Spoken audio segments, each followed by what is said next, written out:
to the end zone. In for the score, and he took a lick from Miles Jack, but he hung on.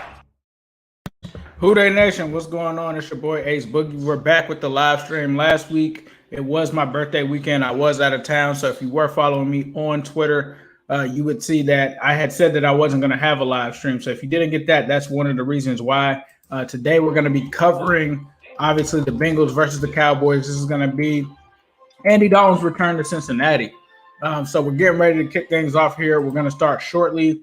I am going to turn this thing off for a second until we get the game going. As you know, I kind of try to give you guys an idea of what's going on the field, but it's not going to be a thing where I can actually show you the game, obviously with the copyright issues and things like that.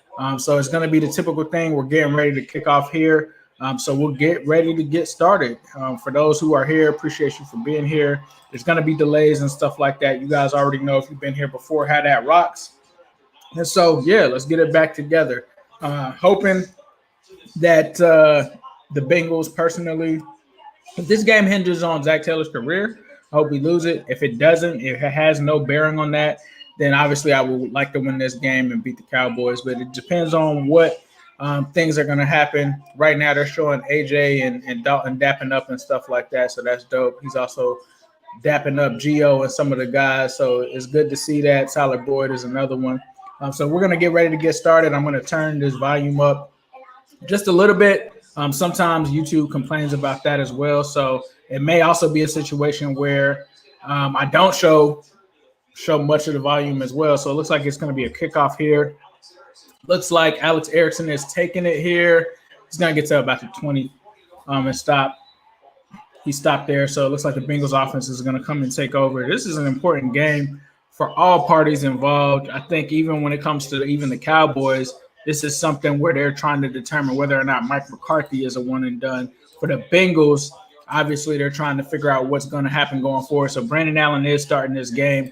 We'll have to see what he can do with this offense. Brandon Allen is good enough for this team to win some games, especially against a bad team like the Cowboys. But we'll have to see. We'll have to see how bad this coaching staff really is, if that's the case. So we'll see. So Brandon Allen is going to drop back here. It looks like it's a trick play. It's a pass right now to T. Higgins. T. Higgins looks like he's going to get a first down, but seems like there is a flag on the play. So we'll have to see what that is. Super chats are open if you do want a question or something guaranteed to be answered. The super chat is the reason for that. I am coming live on a new computer, so it's been a while. For those who have been following me for a while, you may know or you may not have known a lot of the stuff that I was doing was from my cell phone and from other laptops and things like that. And so now I finally have gotten situated with a new computer here, a new laptop. So I'm liking it so far, but we'll have to see how this holds up. But I'm excited. It's going to be some new things coming your way. I know I haven't posted much this week. It's just been crazy with the holidays, making sure that you get that family time in and making sure that I get projects at my daytime job in. So I apologize for that. But we will be getting things cracking and back up, revved up. And it looks like it's going to be a fumble. Looks like it's a fumble here. So it looks like Gio Bernard may have fumbled. They're signaling it that way, but the refs haven't signaled anything. It looks like the refs are saying that we still have it. So Gio. And Adenji is starting. Yeah, it was a fumble. That was a fumble. We had to just see who recovered it. Bear with me 1 second. I'm going to get the game cast pulled up here so you guys can see what's going on. That was DeMarcus Lawrence, it looks like, that forced that. Somebody said it's time to tank.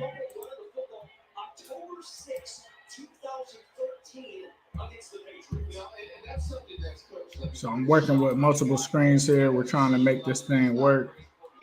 So, touch ID there.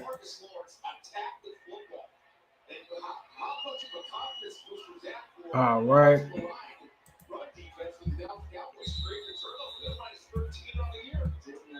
Okay, I'm going to see if this works real quick. Let me know in the comments if this is working for you guys.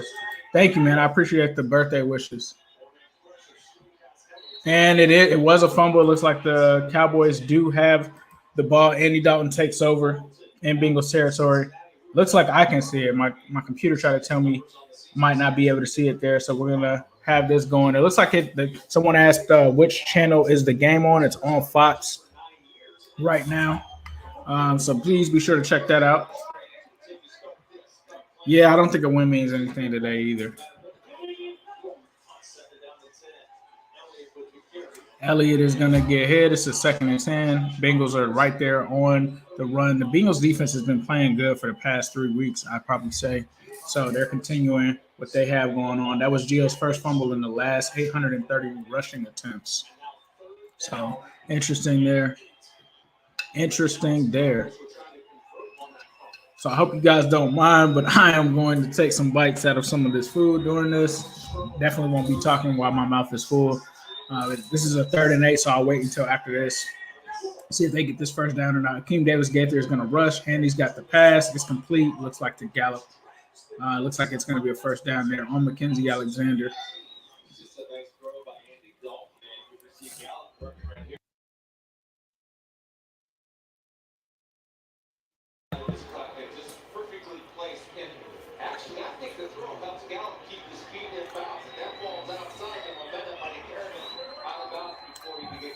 We're still here. So that was a first down for them. Gallup made a nice catch there. Good throw by Andy.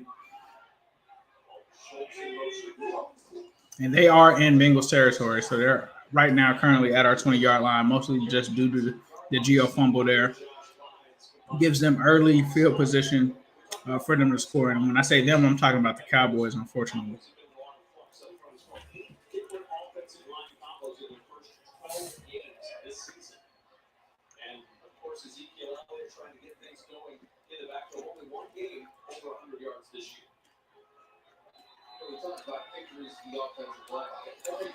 And fantasy purposes, the Cowboys are kind of killing me in terms of Zeke.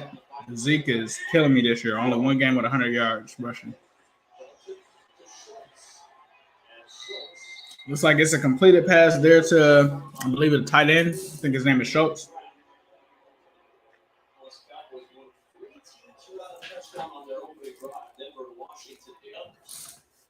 Trying to rectify that situation here for the 3rd down and short. Also struggled in the red zone, ranked 29th in the league, 19 for 38, right at 50%. This is a good start, especially on the road. We have to find a way to get this in the end zone as opposed to just get free.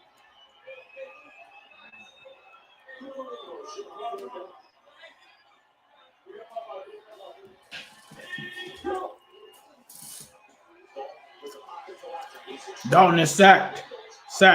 Looks like there's a sack there by Marcus Hunt, as well as, I think that might have been Carl Lawson. 14 sacks on the year. Carl Lawson. Someone who I heard they're trying to get out of there, which is ridiculous. So it looks like that was Hubbard. They keep switching it from there.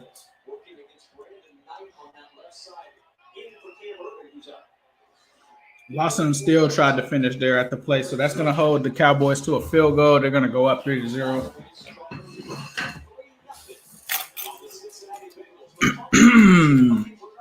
So Gio with a big mistake there, but Bengals defense holds as they have been holding all season so far, or thus far. So my thoughts on that. Obviously, you can't put that on Zach because Gio fumbled the ball there. But I think that the defense did a great job to capitalize and stop that Cowboys offense from getting into the end zone there. So another thing I might do is while we're on commercial, and I think I started doing this a few weeks ago, and actually I'm going to turn this down because as you guys can hear, when they had those songs like that, YouTube just tags this thing and it doesn't allow me to do anything until I actually, drop the song from the video. So those are stipulations of YouTube for those who may not be YouTubers or may not be familiar and you're kind of wondering why I do certain things a certain way. It's because of the restrictions that we're given. Of course, if it were up to me, I show the game in the background and we'd get things going. I see somebody said Geno with 0 push. It was told to me that Geno Atkins is essentially playing with one arm right now. This whole season, he's been playing that way. Instead of putting him on IR, they are forcing him to be out there and play like that. So not sure why. Not sure if it's because Zach and his staff wants to move on from Gino, and they want to use this as a point to show that, or to give them authority to do it. Similarly to Carlos Dunlap, but I think in this situation it's just bad because the guy is essentially playing hurt. So we'll see what happens. Someone is saying another Bengals fumble. So obviously you guys are ahead of me. I honestly don't even care about spoilers at this point anymore because this isn't the greatest season for us. But if you allow me for 1 second, I'm going to make some adjustments here in the room. I've got it on a TV over here, but I'm going to try to turn it down so we don't get any of those copyright strikes.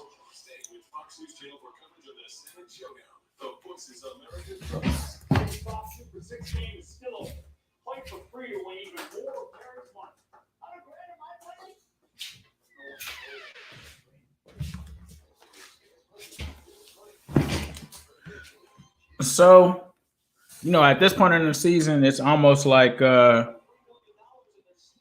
are you looking at these games to kind of figure out? And I think one thing that you could say is you're looking at deficiencies on your current roster, deficiencies in the coaching staff.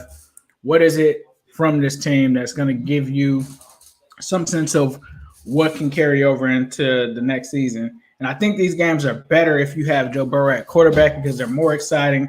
You get to kind of see what's going on in terms of next season and what impact he's going to have doing that.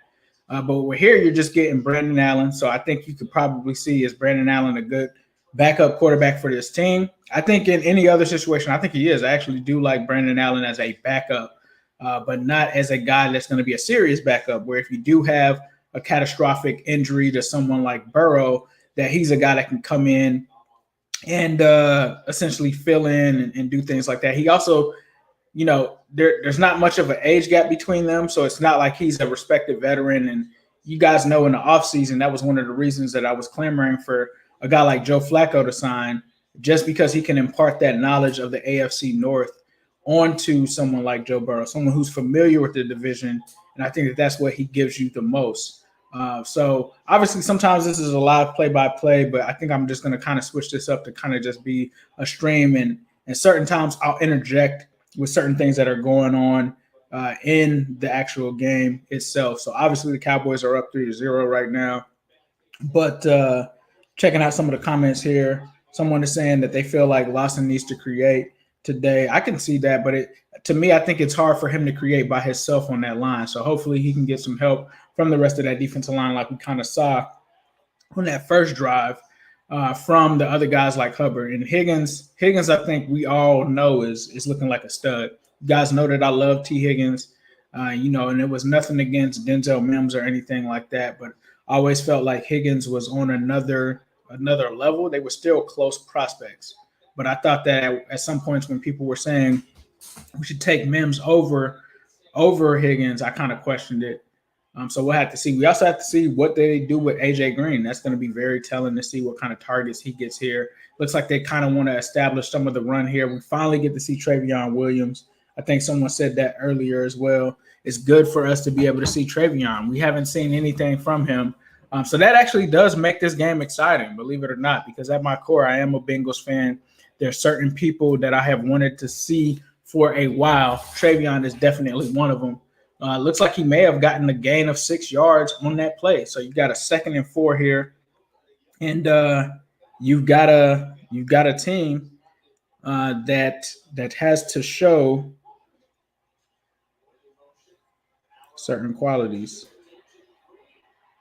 A.J. Green is able to haul in a catch.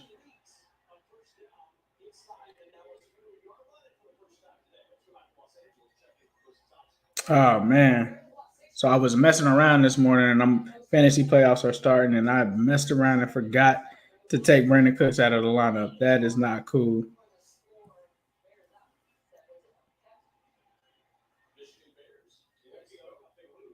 But David Montgomery is off to a good start for me in that league. But, yeah, I think Williams is definitely showing a burst. Sorry that I was distracted there. I saw the inactive, and I was like, man, that was a mess up on my part. Here's Treyvon again. He's looking good, bro. Treyvon is looking good. if Treyvon Williams is playing like this, you talk about Joe Mixon, you talk about Gio, who I love. I love Gio. Gio's one of my favorite players for the Bengals. But I really look at it and I see, is that Xavier Su'a-Filo?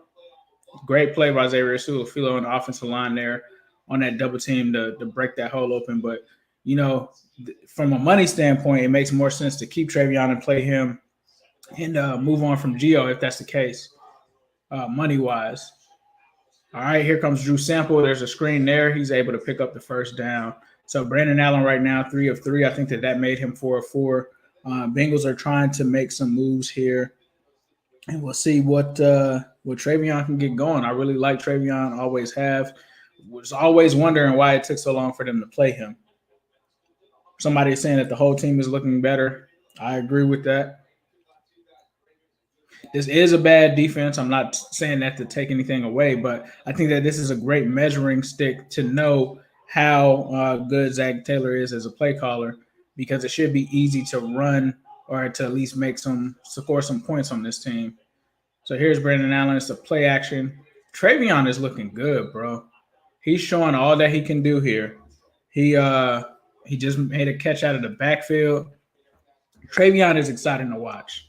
I think the next cut the film on, I know it's been a while since I've come out with one of those. I think it's maybe been a week or two, mostly because of trying to figure out what content to put on there. I think Treyvon Williams is a great person to cut the film on. So it looks like it was a Dallas fumble, or it was a fumble and it was returned for a touchdown. Let's watch this play out because my stream hasn't gotten to that, but obviously you can see on the screen that it is 10-0 right now. So it was a fumble by Treyvon, and it's returned. That deflates a whole drive. And that's not something that you can put on Taylor, And that's Aldon Smith, the former 49er that's taking it back. That sucks. Because they had a drive going there. They really had a drive and some momentum going there.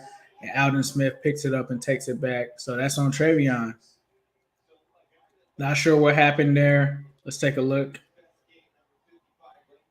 All right, he's not covering the ball up there. He runs into Adenji's butt, and that causes a fumble. It's not like the butt fumble like Sanchez, but he basically ran straight into him, and that's what kind of caused it there. So it looks like he was expecting the hole to be there. It wasn't there. That impact causes a fumble and allows Aldon Smith to take it all the way back to the house. Yeah, all you can say is wow when you see something like that. Yeah, 77 is a dingy. So, yeah, he ran into the back. What's up, Sauce the Plug? What's up? Let's see who else is in here. He ran it back. Ran into the back of 77. Yep. Got some Cowboys fans in here. Welcome to y'all. One thing that I want to ask the Cowboys, though, is like, if you guys win this game, what are your moves for next year? Like with you guys having Dak Prescott in kind of that situation, Dom Towney, I'd like to know, like, what is your plan? Like, if you guys win this game, what does that do for the Cowboys? Does it help you guys? Does it hurt you guys? What are you guys thinking as far as the draft next season? Because I think that you guys could be one of the threats to trade up to try to get Penei, but I don't know if you guys want to go after a quarterback or what. Hey, what's up, Raxamillion? What's up, Harold? Who's going to be our new coach? I'm not sure so far, man. Like, it's hard to say. It's the best Bills quarterback since Andy Dalton. That's funny. Somebody said that they're pretty confident that Zach will be fired. I've been hearing that they're trying to change the narrative that they want to try to sell our fan base on, like, maybe Zach not getting fired, but his coaches getting fired. And I don't think that fixes the problem. What's up, Matthew Britton? What's up, Divine Obsidian? It's always hard for me to read the comments at the same time when you're working through StreamYard. I'm trying to work on something to fix a couple of issues that I have. I love StreamYard as a product. The only thing that I don't like is that it's somewhat hard to keep up with the comments at times. It's somewhat of a delay when when I do that. And I've learned that from working on not only New Stripe City, but also the AFC North talk. So I appreciate that. Somebody says, come on, Cowboys, let's get Zach out. Chunk Squirrel. What's up, Chunk Squirrel? I guess the Cowboys guys didn't have anything to say except for we them boys. Like, what's the plan, though? What's the plan for the Cowboys next season? Because we're both teams that aren't in the right situation. So I honestly want to know what the plan is for both teams. 2 fumbles lead to 2 scores for Dallas. I mean, you just gave Andy Dalton a 10-point lead without him having to even really do anything. So we have to see who is that on. You can't really say that it's on Zach. I think that those drives, and that's the thing when it comes to me, like, I'm going to be objective and fair on any side. Like, none of that to me on the first 2 drives. Personally, I don't think that those were Zach's faults because players fumbled. And so I think that was actually a good drive he had going there, and it just kind of stalled because of that. But I don't know what that says there. Is that a reason why Treyvon hasn't been getting, his opportunities? Does he have fumbling issues? Not sure. Somebody said the games are so boring now. Yeah, it's hard to – I think Treyvon was actually making it entertaining for me. I can't speak for anybody else. It was entertaining to see him play, right? But we'll have to see. I think the defense is somewhat entertaining just because, they get sacks and stuff like that on the first drive, which we haven't been able to say that. I don't think this team has gotten a sack, I think, in a couple of weeks. And so there's certain players that I'm just going to be looking forward to looking at. My guy, Khalid Kareem, love to see how he plays today. Mackenzie Alexander, I like him. You have to look at some of these games and just say who should be here next year. And I think that you should also look at, the coaches as well. And, from what I've heard that they kind of want to make Lou the fall guy. I don't agree with that. I go back and forth with Lou. That's no surprise, but you guys totally know that I hated the cover 1 call, and I was not a fan of that at all. But I think if you were asking me who should be the fall guy, I would say, Jim Turner and Zach Taylor before I would really say Lou, just based on the last 3 weeks. So I don't know if it's that Lou has been told that his job is on the line and he's doing an amazing job now. And maybe it's they claim that he's talking to players now, but that's coming from the media. So sometimes I take that stuff with a grain of salt. I haven't dug around for any information or anything like that. The only thing that I have heard is if you were watching the Cam Chancellor stream earlier, I heard that this staff really isn't high on bringing Carl Lawson back. I think that that's a horrible mistake, especially given the fact that Carl Lawson is our best edge rusher. Unless you're going to say that it's Sam Hobart, I think it's clearly Carl Lawson. And it just baffles me that a team that has 14 sacks on the season, most of them almost half of those coming from Carl Lawson, would say, yeah, we want to move on from Carl Lawson because he's not one of our guys. That's just somewhat baffling. The other things that I've heard since we're into the stream now, I heard something about Geno Atkins. I heard this from multiple sources as well. But one thing that I heard, and it's still essentially the same thing, but just differently. It's spent somewhat differently. Geno Atkins, I'm not sure if one of the sources wanted me to reveal this, so I had to check with him before I say that. But my other source today said that Geno Atkins has been playing the season with one arm.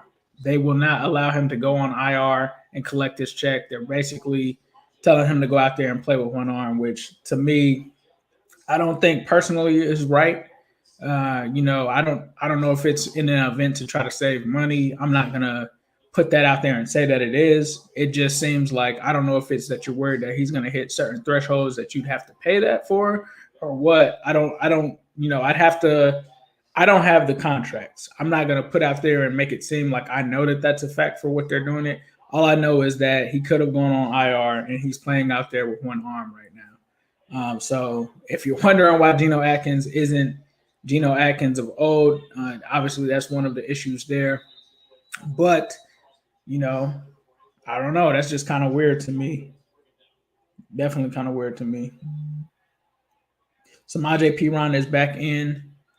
So it looks like they benched Treyvon for that, which sucks because it was a bad mistake. But Samaje, I think we've seen that Samaje is a solid player. I don't think that we think that Samaje is the long-term answer once Joe Mixon comes back, as far as like his backup and stuff like that. I actually loved Samaje Perine coming out. I thought that he was a solid guy. Oh, there's a flag. It looks like they were trying to throw to AJ. It was completely off.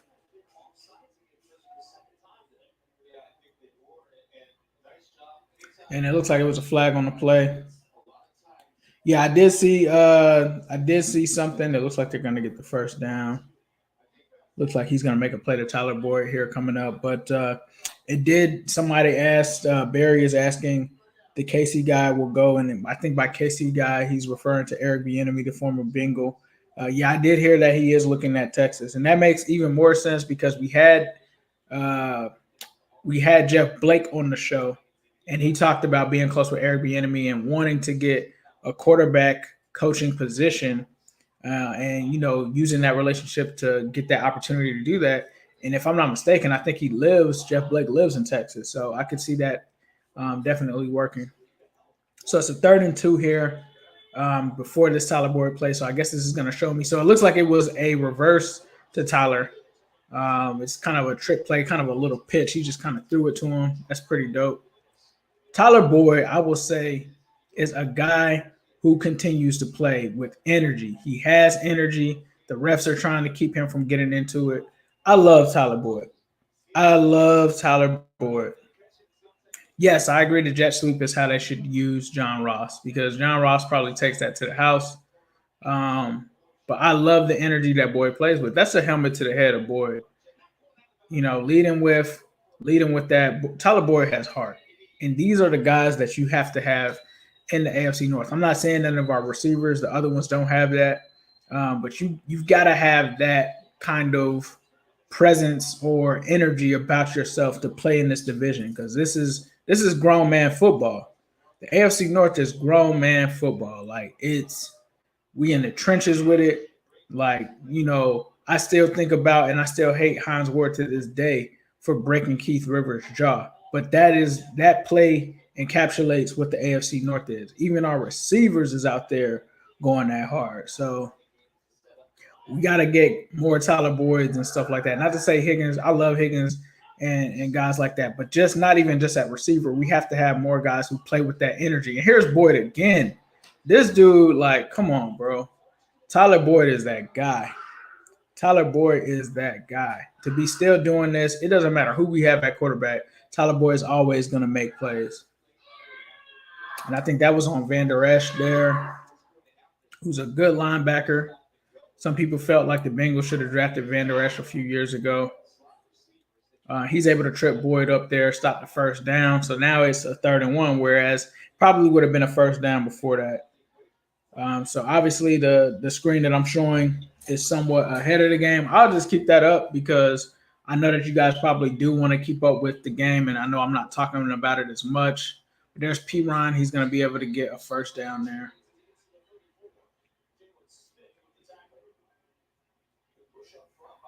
And right now I'm wearing a shirt, even though he's not playing right now. I'm trying to represent. It's my guy, Rob Bomber.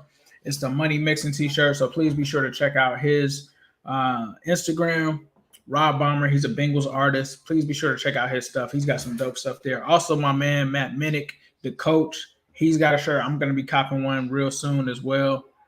Please be able to support some of these Bengals influencers. That includes Zim Hude as well. Please be sure to go to zimhude.com, check out his stuff because, we're putting out this stuff. We're putting out this content, this merch and stuff like that. And it really helps grow all of our spaces when you guys support. So I know some people say, hey, I don't want to buy Bengal stuff, which I'm still going to buy Bengal stuff regardless, whether we're winning or losing. But if some people kind of try to boycott that way, don't extend that to the Bengals influencers, right?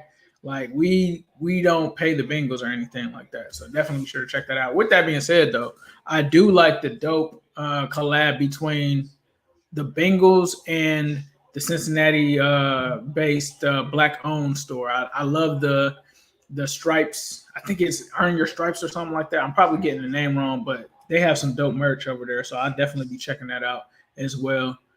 So definitely be sure to check that out. But yeah, always support all of us for sure. Somebody said Zach actually calls a draw play. How refreshing. Definitely.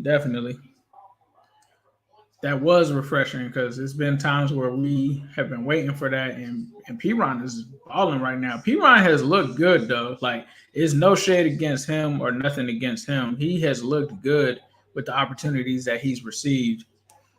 But I think that we've kind of seen what he brings there. Is he worth a roster spot? Yes, next year, sure. He's worth coming to camp to see what they do there in terms of that. But Treyvon, you got to see what you have there. And it doesn't look like he's going to get another opportunity after that costly fumble.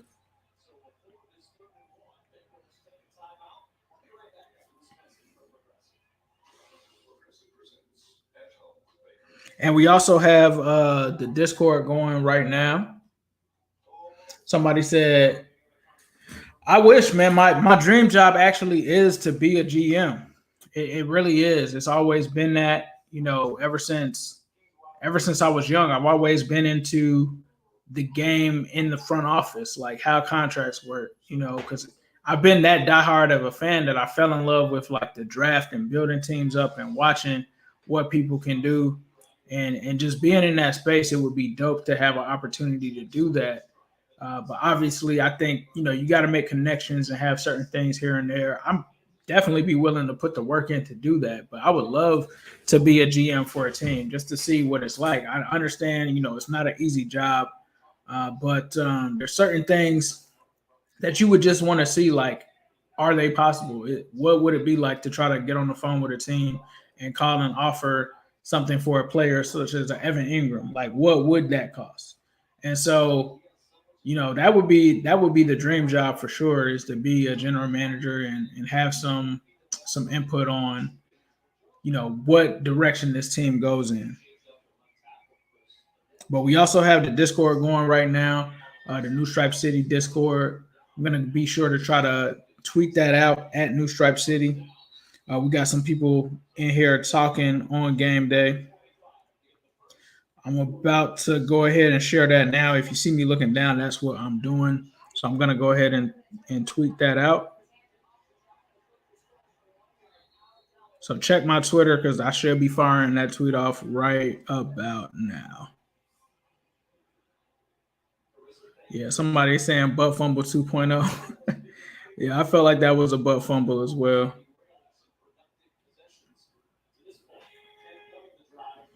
All right, so 1st and 10. It's a play action. Here comes DeMarcus Lawrence. Nobody's open. Allen makes the right play to take a slide there. Mixon is not injury prone, is what Chunk Squirrel is saying. From the Mixon thing, I'm wondering like if it's more so that they don't want to pay certain bonuses on that. Again, I'm not trying to allege that, but I think Mixon would be good to go. I don't know if they're just trying to protect that investment because they feel like the games right now aren't really worth putting him back out there and furthering an injury. So I kind of see the logic in that aspect of it. We'll have to see whether Austin Seibert, the kicker, is going to make field goals, because I know my man Quincy, that's a Browns fan, like he had a complete, like, here goes another one with Boyd again, end around, little shovel pass. But he was telling me that Austin Seibert was horrible, like before when they had him. So I almost wonder what it would be like here. Somebody's asking where I live. I live in Florida. I'm from Cincinnati. Was born and raised there, but I currently live in Florida. 3rd and 1 here. It's a snap here. It's a run, but they're not going to get enough for the first down. So it's 4th and 1. Let's see if I guess they're going to probably, whether they're going to go for it, we'll have to see. We'll have to see if they go for it. If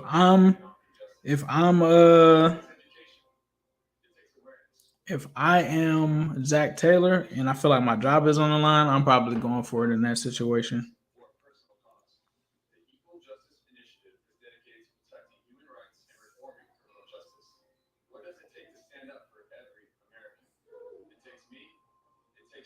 I also heard some interesting things like Ryan Finley doesn't even really want to play like that. He's cool with being like a career backup, which is weird.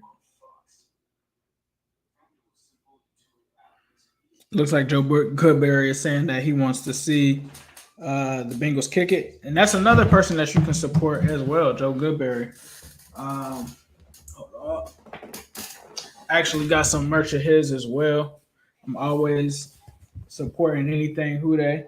So also got my Joe joint as well. I really like the Bengals on the brain. I like the fact that he put it at the lower bottom of the shirt. That's just dope and unique. So yeah, definitely support him as well.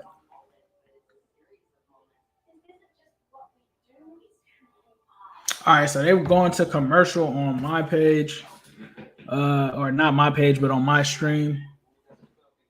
I'm still seeing a 4th and 1 on ESPN's game thing. I'm gonna try to click over and go to Red Zone real quick while this is on commercial, just to see what else is going on around the league. And I generally always do that, just to see like what the pulse of the league is, to see how other teams in our division are doing, or just other teams in general. So this one that I'm looking at is Houston and Chicago. They're showing right now.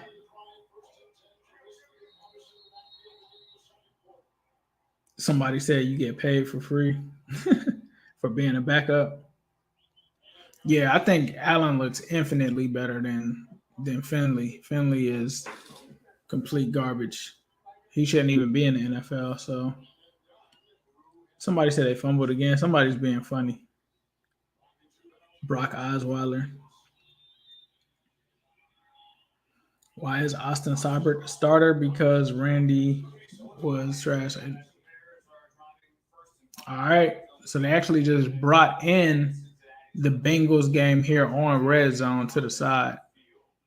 So I'm about to watch this from here. So they're showing the 4th and 1. Somebody said they hate this team. It looks like Dallas got the ball back. Did they really fumble again?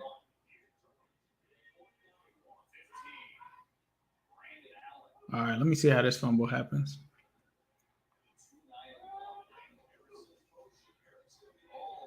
Alex Erickson. But if that would have been John Ross, he would have never gotten a wow. Okay, so my thoughts on this play. Is that Zach Taylor's fault? I think that it was too cute to try to run something like that with the end around with Alex Erickson. Why you would trust Alex Erickson in that situation, I have no idea. But yeah, that was a bad play call. That was a bad play call. Wow. I don't think the fumble was his fault. I think the play call was his fault. Because, like, why not just go ahead and get, like, a QB sneak or something like that? Don't get too cute on something like that. It's a 4th and 1. Somebody said the play worked. Yeah, the play did work, but it was, Alex Erickson is getting hit like that. He's a receiver. He doesn't have for sure hands like that. I'm not just trying to hate on Zach, but, I'm not surprised that a receiver gets decked like that and they fumble because they're just not really known for holding on to the ball.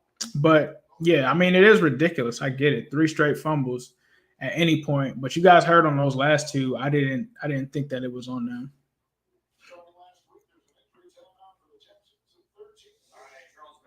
Yeah, I mean, hey, to each his own. Everyone can have their own opinion.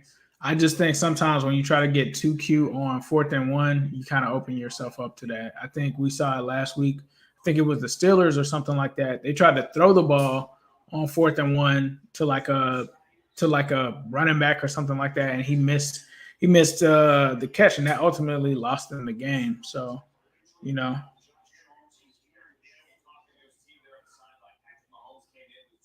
Yeah, shout out to Samuel.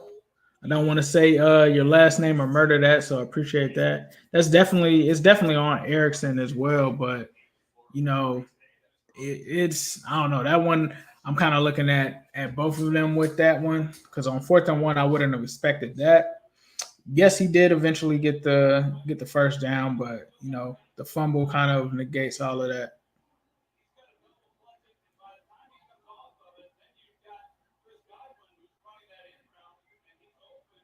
It's just when you have a 4th and 1 and it's something that's simple, you gotta try to do that versus doing the most complex one. And I'm not mad that he called that. I'm just mad at the situation that was called in, essentially. So let's get back here. It looks like Jesse Bates made a play. I'm not seeing that yet on my screen, but Jesse Bates not getting the respect I think he's deserved. I think he does deserve to be a Pro Bowler and be a guy that's talked about as one of the top safeties in the league. So I've gotten back, it looks like, in time to try to catch this. So I'm going to give me 1 second, guys. I'm ready to watch this Jesse Bates play. So I don't know. You guys said it was a Jesse Bates play. Did it really happen? Somebody said they secured their PS5. Shout out to them. They said that GameStop had walk-ins. It must be that it's just that far behind. So it's a 3rd and 9. I'm waiting to see. I don't see it, y'all. I don't know if you guys are just saying in the comments that you want that to happen or that actually happened, because I'm looking at the screen. They still have the ball. So, it doesn't look like Jesse Bates actually got a interception.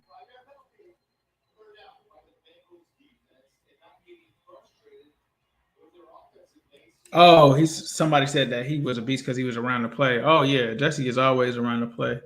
I'm just wondering how this 3rd and 14 is going to get turned into another first down. What's happening? So, all right, so it's a catch there. That's on William Jackson. Yeah. I mean, that was on Will. He was there, but I think it's a mistake if you let William Jackson walk, though. I think that's a big mistake.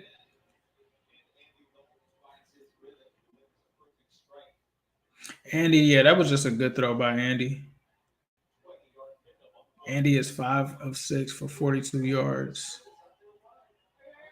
They got a lot of receivers in Dallas for him to play pitch and catch with.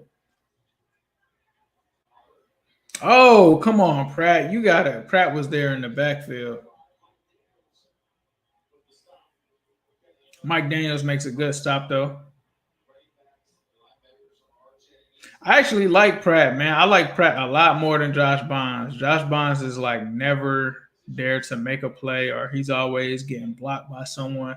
I actually think Pratt is better than Josh Bonds in terms of our linebackers. That's just me personally. And I think that they should play Logan Wilson a lot more. Logan Wilson should be playing with Pratt. All right, and a great play and a great stop there.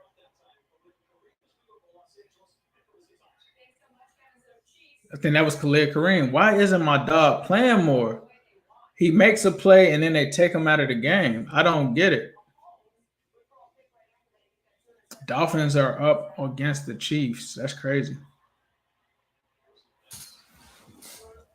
Hey, appreciate my man. AWA, appreciate that $7 donation, my guy. Yeah, being a diehard is not easy. It's tough, but these moments that we have right now will make us appreciate once we start winning a lot more and things start to turn the corner.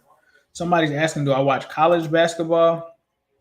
It's kind of on and off with college basketball. I definitely watch it during March Madness. I think that's one of the best sports playoff atmospheres ever is March Madness. But I'd be lying if I told you that I watch it like religiously every game. If it's something like a Zion Williamson or someone is out there, I'll be sure to check out those games. I used to be a UC fan before they fired Higgins. Always been a UNC fan as well in terms of the Tar Heels. But I have not kept up with it as much lately, especially with everything going on. I think the last season was canceled for college basketball, so I haven't really paid much attention to it. NBA season is right around the corner too. Like the NBA is always number one for me in terms of basketball. Same with the NFL. Like I'm always going at the pro level first. I enjoy that the most. Not to say that I don't enjoy college in college basketball and college football. College football, I just feel like it's just been ruined by recruiting and these teams like overloading, like the teams like Alabama and Clemson, like overloading. So you already know who's going to have the best chance of winning. And so I don't like that recruiting kind of dictates, who wins. But yeah, we'll see. Yeah, definitely. Let's go Lakers. Lake Show. Yeah, no cap limit at all. Yes, sir. That new look Lakers team is looking good too. I watched this the other night. I think we're actually going to play tonight as well in preseason. So definitely excited to see if we could go back to back for sure. But it'll just be cool. I just want to see like Kyrie and KD together. Ooh, bro, and you want to get rid of Lawson? Like Lawson almost makes that play. Yeah, they converted on 3rd and 6, but Lawson almost gets another sack there, and they want to get rid of this guy. They want to move on from this guy. It just doesn't make sense. And that's just CD Lamb right there making it work. And like if Lawson is there a split second earlier, that's a sack. Man. Hey, Andy Dalton wants this game. All right, wide open over there. Sims is not good. Sims is not good. Not getting enough pass rush, definitely. Not enough talent in the secondary. Yep. Secondary and pass rush are intertwined there. And the Bengals, outside of Carl Lawson, outside of Sam Hubbard, literally don't have, Khalid Kareem, but they won't play him. Looks like they put Kareem back in. Kareem made some plays this drive, too. All right, Khalid is in. They are giving him a chance. They need to play Khalid a lot more. Before they kept playing Armani Bledsoe, it just didn't make sense to me. Like he has some athleticism to him. Throw him out there and see what he can do. Looks like they scored a touchdown. Amari Cooper. Yikes. 17-0. Bengals already down. See how this plays out.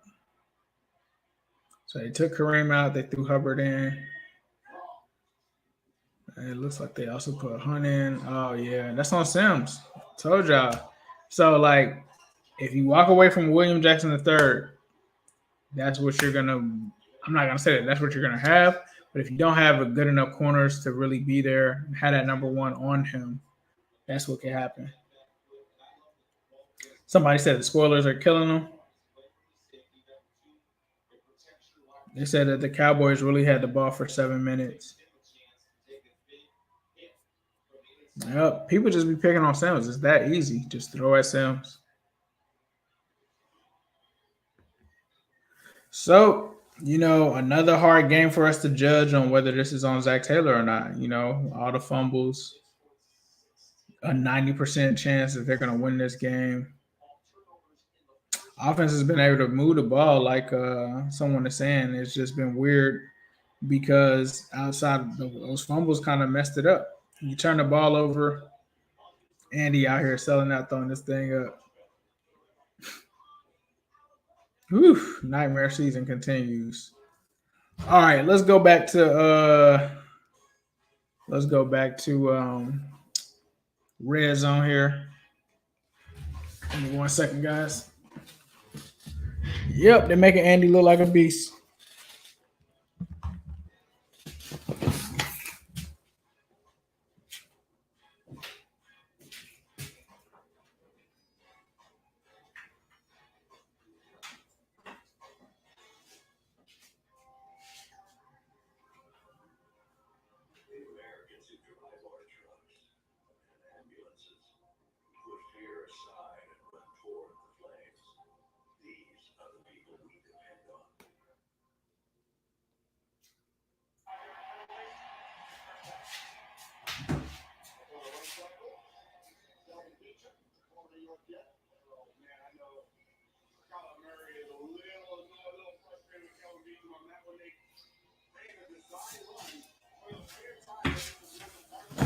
All right.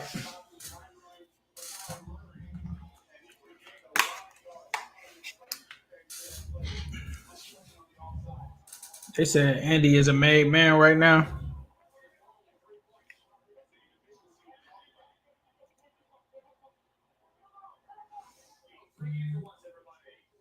They're showing a whole bunch of games right now on Red Zone as well.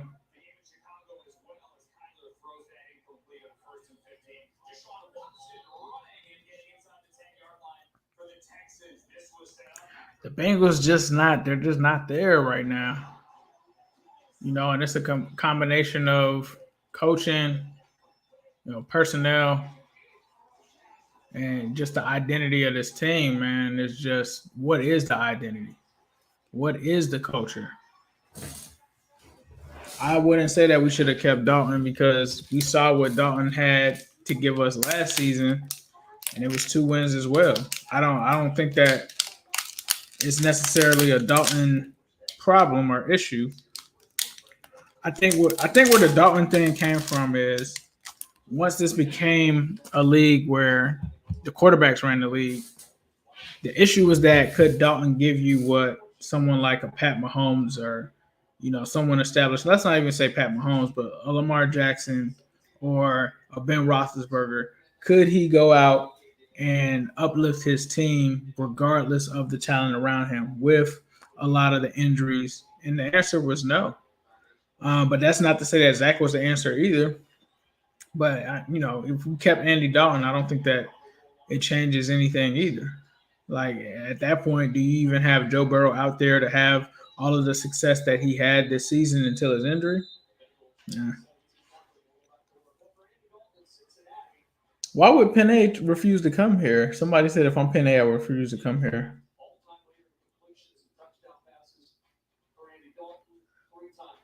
Oh man, now they gotta let us relive the Andy Dalton stuff. That's gonna be the storyline for this game. 0-4 as a starter in the playoffs. That's what you have to remember. When those teams were really good, when the coaching staff was stacked, when we had all of that, he was 0-4 in the playoffs. I don't think Joe Burrow would be 0-4 in the playoffs. It's easy to play hypotheticals. I just don't see that being the case. Is that Treyvon again? It's a different burst. It's like when you see Treyvon, the burst is different. The burst is completely different. The podcast will be tonight, I believe, around 8:30. So please tune in for that. It'll be going live from me and Zim's YouTube's. Also, the Cincy Jungle Facebook account will have it going live as well.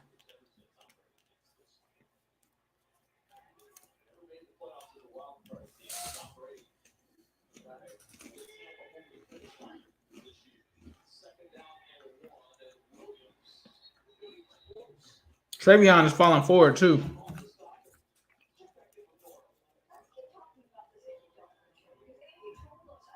Somebody said they're gonna stop watching if we fumble this drive.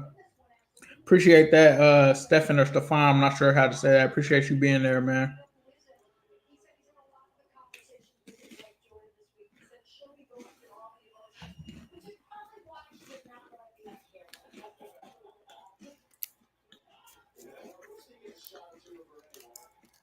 Andy Dalton wants to deliver that blow to Zach Taylor.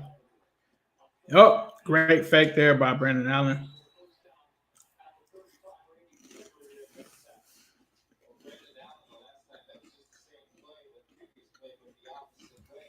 Brandon Allen isn't bad, though. Brandon Allen's not bad as a backup quarterback.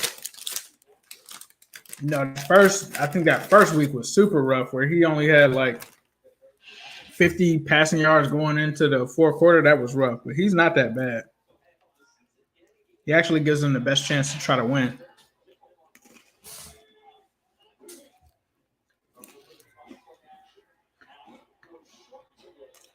Treyvon looks good, bro.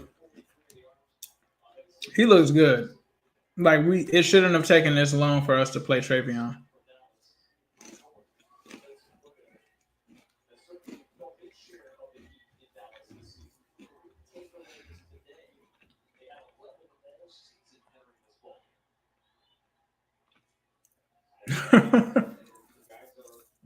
Hey man, it's all good. People have had their opinions and stuff. Some people agree with him, some people agree with me. I think me personally, I think I need to do a better job of really focusing on my thoughts and getting my point across. I think what threw me off, and I think one of the things, like just rewatching it, the thing that threw me off is like when we first had the debate on Twitter, it was completely about taking a wide receiver in the second round with the first pick. Like I think it was something like along the lines of Zim said something like he would take another Higgins. He wanted another receiver at 33. And then I felt like when we came in and I was just thinking automatically that that's what it was going to be about. That's all that I was thinking about. And I was like zoning in on when it was my turn to basically make my point about why not to go after a receiver. But I should have listened and understood that what he was saying was that even though we argued about wide receiver on Twitter, he had switched it to kind of best player available. And I think it kind of came across that I was saying that even if the best player available was a receiver, I think most people thought that I was just saying to take a lineman over whatever was there in the second round if it was the best player. And that wasn't what I was trying to say. What I was saying is I would take, if it was a receiver there, I would look at who the next best player available was at a position of need. And I don't think that came across that way. I think it came across as I just want 3 linemen or something like that. And, for me, I would be considering an edge there. I'd be considering a tight end. I feel like a tight end would do more for Joe Burrow personally because they can block and catch the ball. So you'd be able to be both of those. But I don't think the point came across that way. And I think people also take it as that I was just saying that we're not going to do anything in free agency. And that wasn't what I was thinking. I'm just, when I make my points and stuff like that, I was going based off of right now and then. Like, we don't know what guards are going to be available there and stuff like that. So that's kind of where I was coming from in that standpoint because, yeah, I would love to get Joe Thuney, but I can't guarantee or definitively say right now. And here's a catch by AJ. AJ is not done, bro. Oh, they did say that he was done or he was down. AJ made a nice catch there. But for me, I was just really saying, and really what it came down to, if I'm a GM of this team and we go out there and I don't know what's going to happen in free agency, I would just be banking on, my sole thing going into this offseason would be protecting Joe Burrow. Now, whether that's in free agency, the draft, however you do that, that would be my main priority. It would also be shoring up the trenches because you play in a division where you have the Browns, the Steelers, you got Myles Garrett, you got TJ Watt, you got all of these guys where the trenches are really, difficult. They're really difficult. You got all of these teams. You talk about Pittsburgh, look at their defensive line. You talk about the Ravens, look at their defensive line. You talk about the Browns, look at Myles Garrett. This is a division where you have to be able to protect someone like Joe Burrow from those guys. And I think that that's where it was kind of lost is that would be my priority. But no, obviously you're going to have to take some receivers if you only have 3 on the roster. My thing was I just didn't feel like the priority or my priority of receiver is the same as my priority for offensive line. Is my same for priority of cornerback. Is the same for my priority as pass rush. So with that being said, that's where I was saying like we're already good in terms of Tyler Boyd and T. Higgins because those 2 are good receivers. They're good NFL receivers. Like it's hard to have a third person that's going to come in here and be another 1,000-yard receiver. It hasn't been done since the Cardinals in 2008 when they had Breston, Fitzgerald, and Anquan Bolden. Like even the Cowboys right now, they're not going to have 3,000-yard receivers. So for me, that's all I was saying. Do they need other receivers that can do other things? Of course. But I think what moves the needle for this team is you being able to protect Joe Burrow in the trenches and getting other people that can also bring pressure in the trenches to some of the people outside of this division. So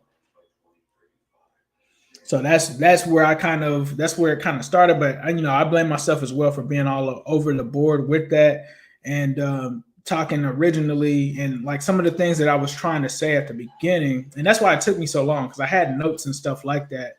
But if you go back, what I was saying is most of the teams in the NFL, let's just talk about the Packers, for example. I can't name the Packers' second or third receiver. I can't. But they are good in the trenches. And when you look at in the trenches, you can say offensively, defensively, whichever way you take that. I was mostly talking about offensively in terms of the offensive lines. Anybody that gave up the least amount of sacks in this league, all of them were in the playoffs. All of them were winning football teams.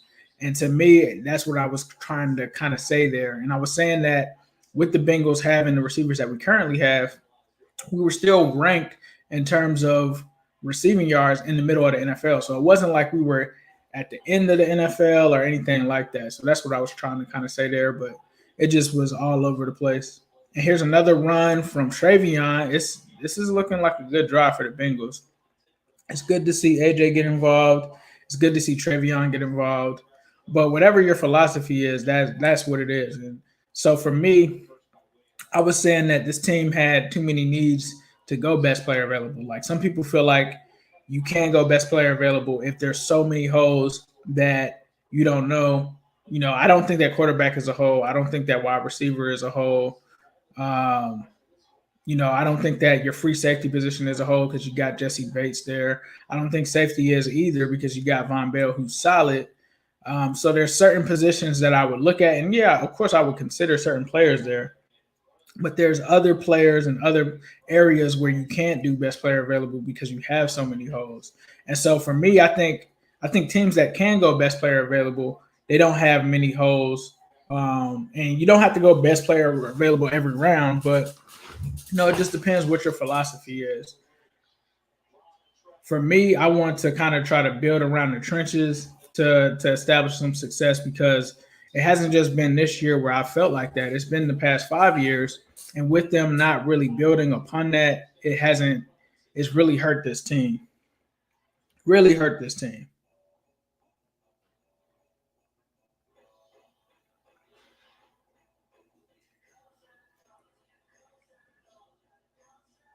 Yeah, Williams is definitely looking good. I think it's not only just offensive line though. I think it's defensive line that we have to focus on as well. Like, with us having 13 sacks, that is very bad. That's probably the worst in the league. You also talk about defensive interior. Like if Geno Atkins is gone, yes, you have DJ Reader, but you don't have anyone outside of him. And that's where it really gets scary is who replaces Geno Atkins? Who is your rushing defensive tackle? You don't really have one. So, for this to be this division, you have to build your team to the rest of the division. That's not to say that you want to be them, but you have to win your division first. And when you win your division first, that gives you the opportunity to try to get out there and compete against other teams in the other divisions. But you got to look at these other teams here. And for me, it was hard to do that before I ended up being on the AFC North talk, because when I looked at it from just the Bengals standpoint, I'm looking at our team and I'm like, we have some of the best players in this division. It wasn't until I went on there and we all did the positional reviews and I looked and started looking into their teams and stuff like that.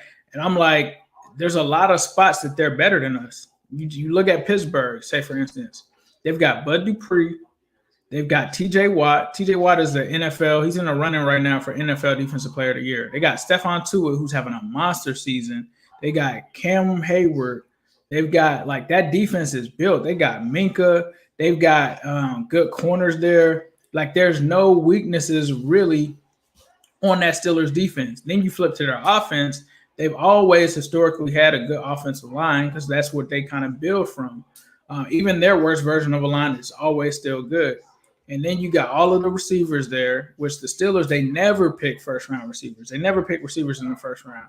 They do go in the second round, but they've always picked receivers in the second round here or there. But it has been a need. Like last year, receiver was a need for them because, they didn't do too much. Juju's not a number one, AB left, all of that. So I heard people trying to say that the Steelers are doing it because it's the best player available. Wide receiver was a need for them based off of last season. And so having that insight and talking to their fans lets me know more insight about their teams. And even when it comes to the Ravens, their issue this season is offensive line. That's why Lamar has been getting hit so much. Obviously, they need a receiver as well. And we've talked about that on the show, but it's been offensive line that's been messing them up as well. You look at the Ravens. one of the weaknesses that they had last season was they didn't have anyone that could rush the passer, right? So that's why you saw them go out and sign or trade for Yannick. And you saw them go after Calais Campbell because they realized that that was one of their issues with their team. And so they have a stacked team too. When you look at the Ravens, you got all of those corners over there. So you got Marlon Humphrey, you've got Marcus Peters, like you got Jimmy. They are stacked in the secondary too. Like the Ravens are stacked in the secondary. I think we all voted. When we voted, I think we said that the Ravens had the best secondary, right? They're weak at the linebacker, I would probably say, with the Ravens. That's why they went linebacker in the first round. So that was a need pick for them too, going for that linebacker.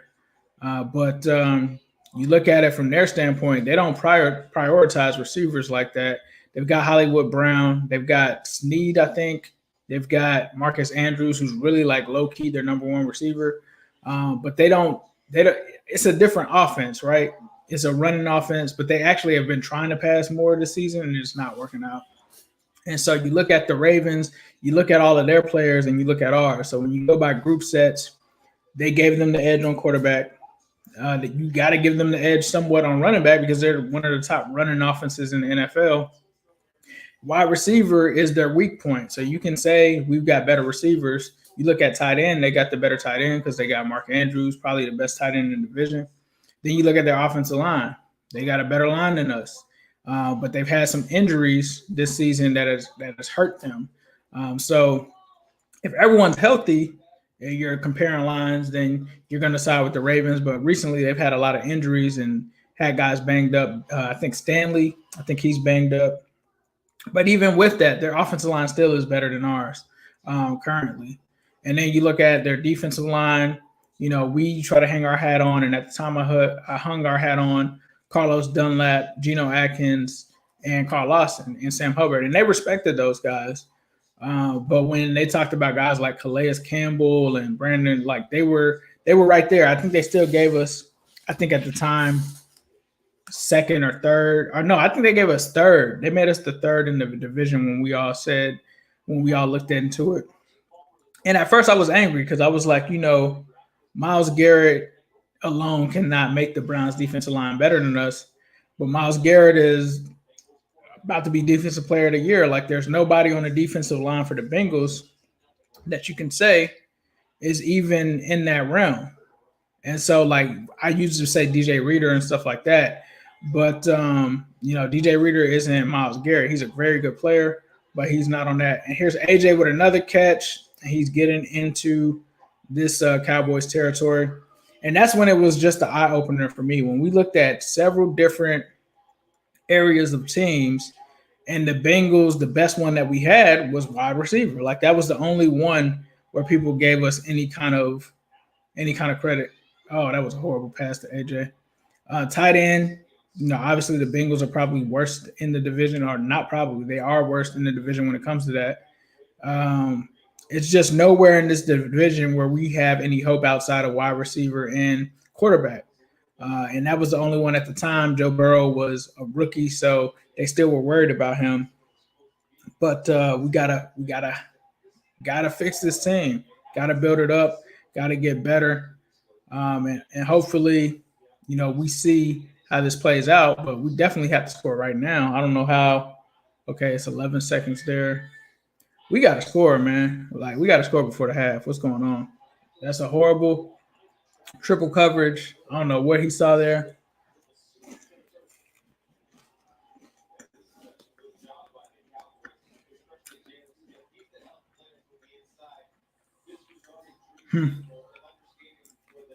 Looks like he was going for boy. Somebody said no score.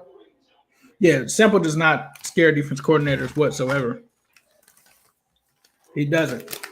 Like the most players that they were worried about, when you talk to anybody that covers their team from the division, they're always worried about our receivers. But they're not worried about our offensive line. And they know that they can get to us. Like the Ravens, it's hard to bet around wide receivers when the Ravens have the corners that they do. The Steelers also have a good secondary as well. It's just not talked about. They have a good secondary as well. So it's hard to build around that. because their secondaries get help from their edge rushers and stuff like that, and that's what they rely on. And so when it's hard for us to capitalize on that, then that's just what makes it hard to win this division. So 8 seconds is what I see. It looks like it was a touchdown to AJ. Let's go. Thank you.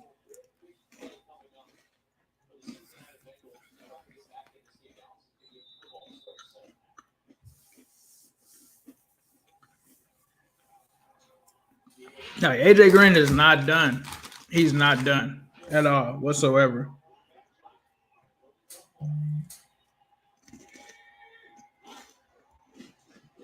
Whoo! Inside, let me get that.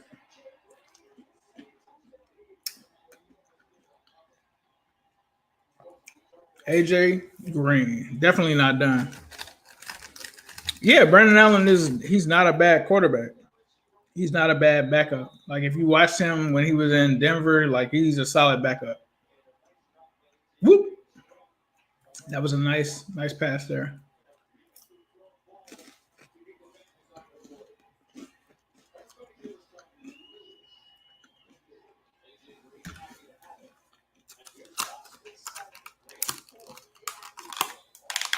AJ Green is not done. You wild to think that AJ Green is done. Austin Seibert. That is Austin Seibert in one play.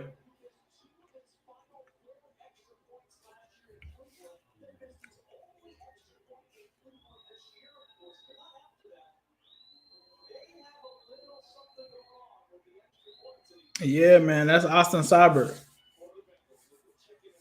I told y'all about Austin Seibert a long time ago. Woo! Yeah, AJ Green was playing with like Kyler Murray or something in the Cardinals or somewhere else. Like, we already know what it would be.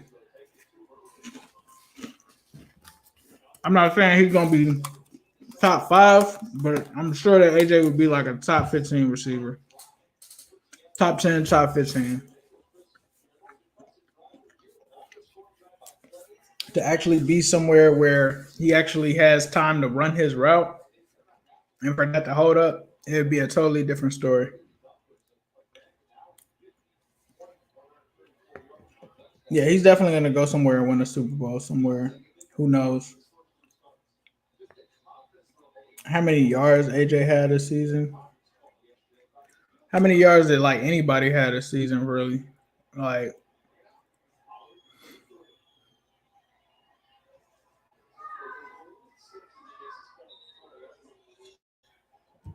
I think when you watch the film, you can always see that there's like timing issues. There's all kind of stuff like that. Like most people look at the Bengals, and like Zim said earlier, most people that are like offensive-minded coaches look at the Bengals and they're like, how do you not have this offense doing way more with AJ Green, with Tyler Boyd, with T. Higgins, like John Ross, you didn't do anything with him either. Like at the end of the day, it comes down to coaching. Like this coaching staff will have Joe Mixon looking like he's not that good statistically. So that's not really an argument that you can really bring in there and say, oh, what are they doing in this trash system that we have with no offensive line? You give anybody an offensive line, like just look at Joe Burrow's numbers, right? He played amazing. If Joe Burrow had time to pass, he'd probably throw for like 5,000 yards or something like that. Like this system is not good. This is year 2. We're seeing what it is. Joe Burrow made it look a lot better than what it really is because he's Joe Burrow. But at the end of the day, this is the system. Yeah, they had awful chemistry with Burrow, and AJ clearly had bad chemistry with Burrow, which is not a surprise. Like, I don't know why people think that you can just put players together no matter how good they are, and they're just going to be great together. Chemistry is a real thing because, like, Odell Beckham Jr., the first year with Baker Mayfield, they had no chemistry. And people were like, oh, OBJ is done or this and that. Like, nah, it's just that they didn't have good chemistry. When you put Deshaun Jackson in Tampa with Jameis Winston, they didn't have good chemistry. So the chemistry is definitely a huge thing. The fact that he hasn't played in, almost 2 years. That's going to be a rust thing. The fact he has to learn a new offense is another thing. Like, I think people were just expecting AJ to just come in and be like 2015, 2016, 2018 AJ. And I think that was just wild to kind of expect that. And then to also not take into account, this isn't really a good coaching staff. So, I'm not gonna say anything, but we'll see what happens when he goes to another team. I think we know what's gonna happen. It's like we sit here, the same thing with John Ross. Do you really think John Ross is gonna go to another team and not produce? I don't. I can't say that. If we had somebody that was a smart offensive mind here, like an Andy Reid or something like that, is totally different. Like, I'm just watching right now, Tyreek Hill takes a crazy end around and stuff like that. Like, we're not even creative like that. Flea flickers out here being run. I'm watching all of this stuff. Like, people always got smoke for the players, but like nothing for the coaches. Like, what have these coaches showed you that makes you feel like anybody that plays in their system is going to be great? I haven't seen it. If you guys can let me know when anybody from this coaching staff has put any of these players in a position to really look good, I can't really say that. I mean, AJ probably goes to another team, and I haven't talked to him or anything. I really honestly haven't bothered him because this has been a rough season for him, just mentally, and just everything that's going into it, So, but I would doubt that he would come back here if there's not someone in place that's a respectable coaching staff, because AJ wants to be great. He wants to be considered as one of the greatest receivers to ever play this game. And, being in a situation where your offensive line can't even block long enough for you to get balls thrown your way like that is just not, from his standpoint, I would understand why he wouldn't want to stay there. Nah, but like what I'm saying, Mac, is like I always hear people be like, oh, well, Carlos fell off or Gino's falling off or AJ's falling off. Like, they're playing Gino at the wrong position and he has one arm. Like, Howard, that just doesn't make sense to me. And like, clearly the coaching and the system was the issue with Carlos Dunlap because he leaves here and he's having a tear. He's on a tear. So it just, to me, it's just like hard to look at what we have in Cincinnati and be like, oh, well, the issue is the actual players themselves. I can't even say that. I can't even say that. I mean, I definitely want Tobin gone, and it might not be realistic, but Duke Tobin has been here since 2000. Like, I think a lot of people were like, oh, these are Marvin guys and this and guy. These are Tobin guys. Duke Tobin's been picking these players for this team. And the only reason I would want it to be a thing where he's gone is since 2016, he's had his blueprint for this team and this offensive line and their shortcomings. And it has literally never been fixed. You go from year to year, it's always the same issue.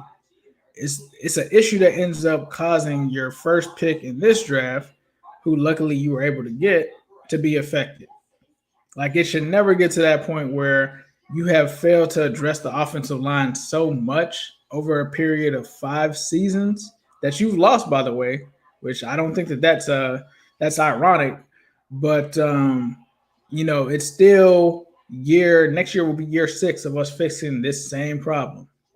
And that's why I feel like it has to be an issue where he has to go, because you potentially have put the number 1 pick, the most valuable piece of your franchise, at risk. Because, what other people aren't talking about is what happens if Joe Burrow is, seeing ghosts and stuff next season. I don't know.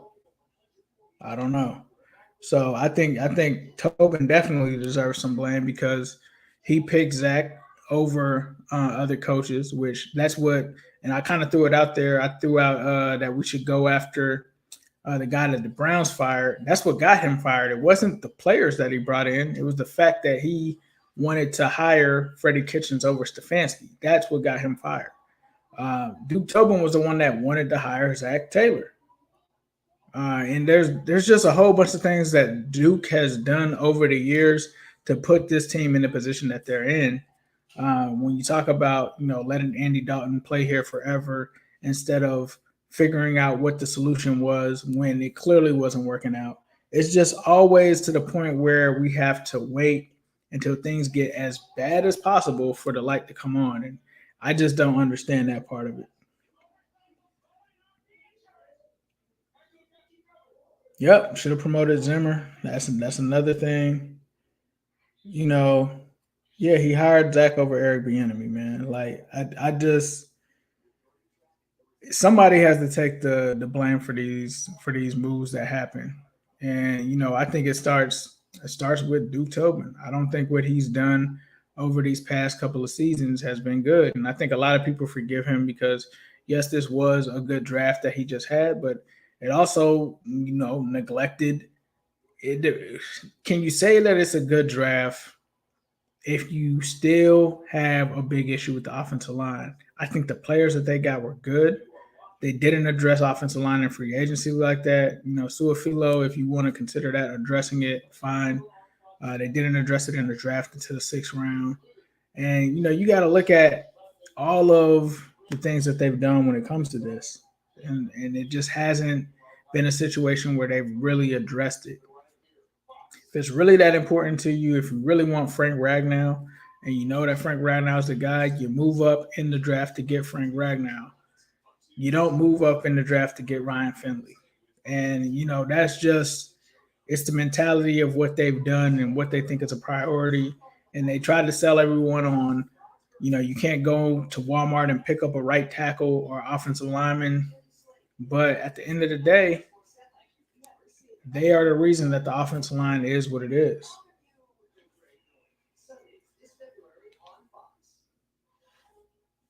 Yep. And, they built this on saying that we're going to bring in Zach Taylor because we feel like we have the players needed and we're just this close to not have to do a full rebuild. And we haven't gotten anywhere close to where we were before Taylor took over this team. Somebody said Duke Tobin looks like a guy that works for a tech company. I actually used to be a guy that worked at a tech company. That's funny. But yeah, man, it's just been a rough 5 years. And I'm someone that watched when the Bengals were really bad. You talking about late 90s, early 2000s. Once we turned the corner, and it's just been tough to watch this team go backwards.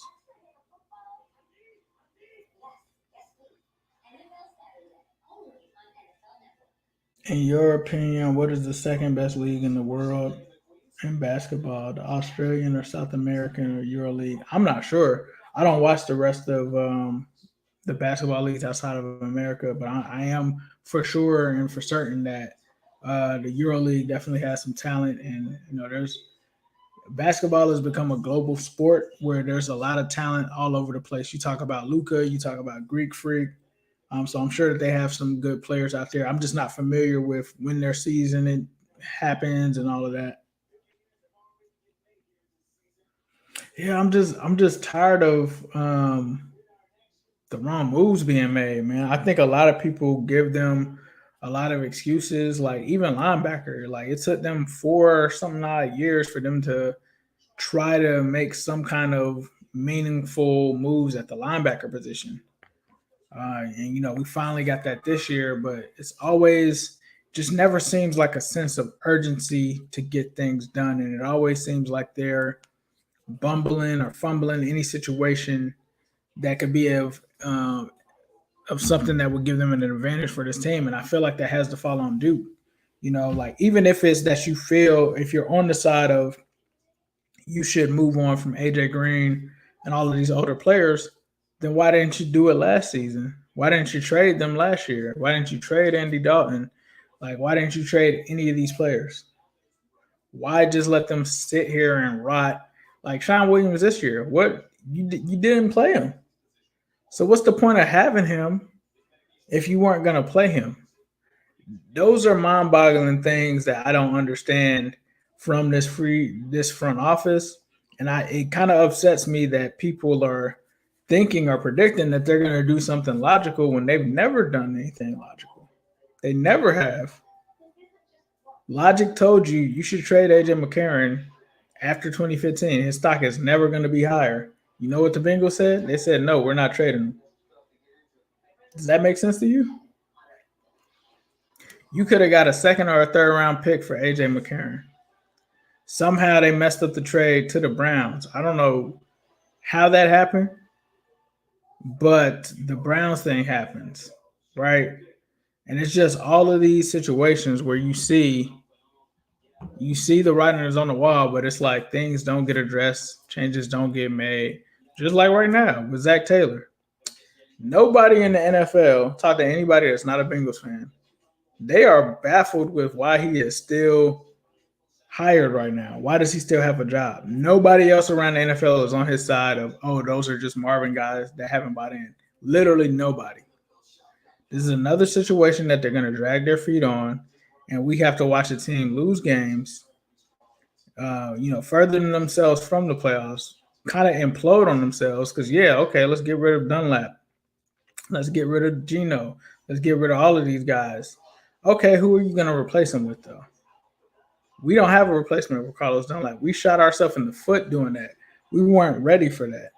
And that's what they're asking for. They're talking about not wanting or not bringing back Carl Lawson. That is a mistake. That's a mistake. So, to see this thing, to watch somebody like John Ross, right? I'm not a John Ross guy. But to have John Ross and to pick him with a top 10 pick in the NFL draft and not play him, not put snaps out there, not like you're supposed to get as much return as you can on that investment. And they're not doing it. And, if you're not going to trade him, are you just going to let him walk in free agency? It's just a lot of things that just don't make sense that they do. And we'll have to see how that happens this offseason. But that's primarily why we want to move on from Duke Tobin. Mostly because of that.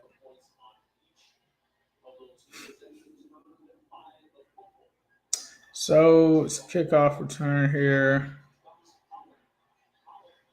Oh, my goodness.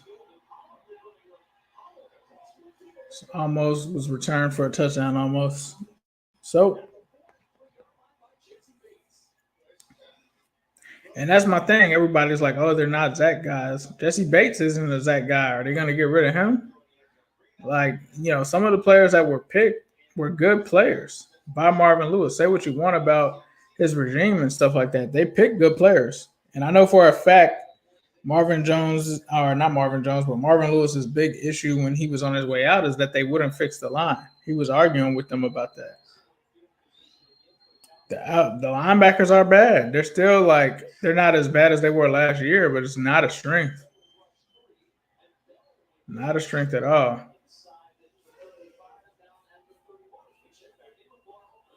Yeah, you got to sign base. It just makes sense.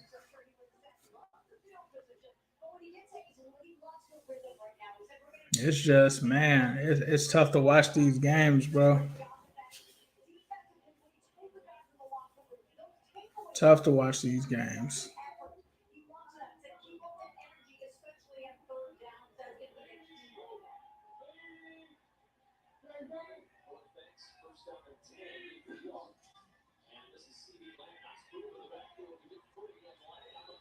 Man. Yep, somebody said the only linebacker they like is Wilson. I actually like which they won't play him. I don't get why. I like Marcus Bailey. I feel like he should be playing more. I feel like Logan Wilson should be playing more, which I don't know why he's not playing.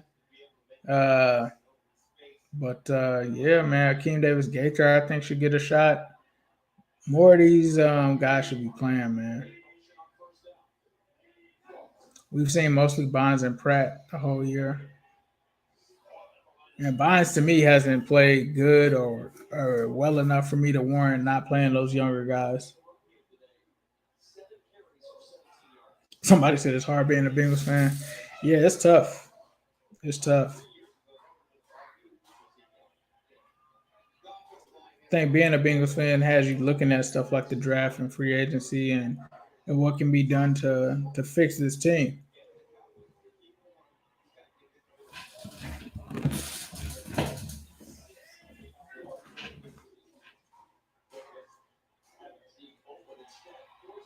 All right, another completion. Looks like Lou's defense is starting to unravel.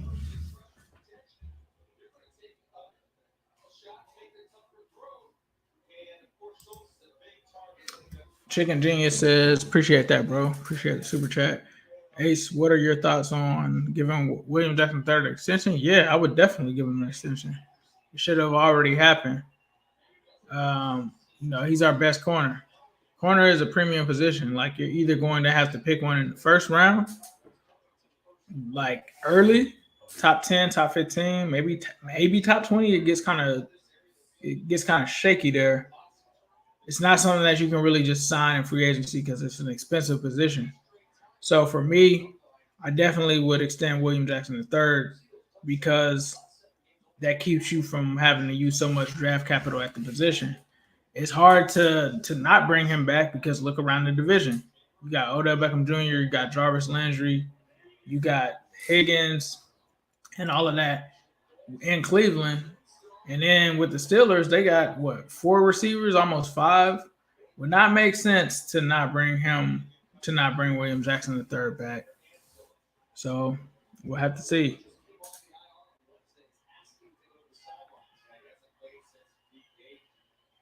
Am I excited about next year's secondary? Not really until I see what happens. Not really. Like, that's why I can't. It's not a foregone conclusion because, like, if you read between the lines with this staff, I don't think they like William Jackson III. I think now they're at a point where it shows that you need him, but I don't think that they liked him like that. See? Just that right there. Like, I'm watching this live. Well, not live, but you see how William Jackson III made that play on Amari Cooper? If that's Sims, that's a touchdown. That's a touchdown.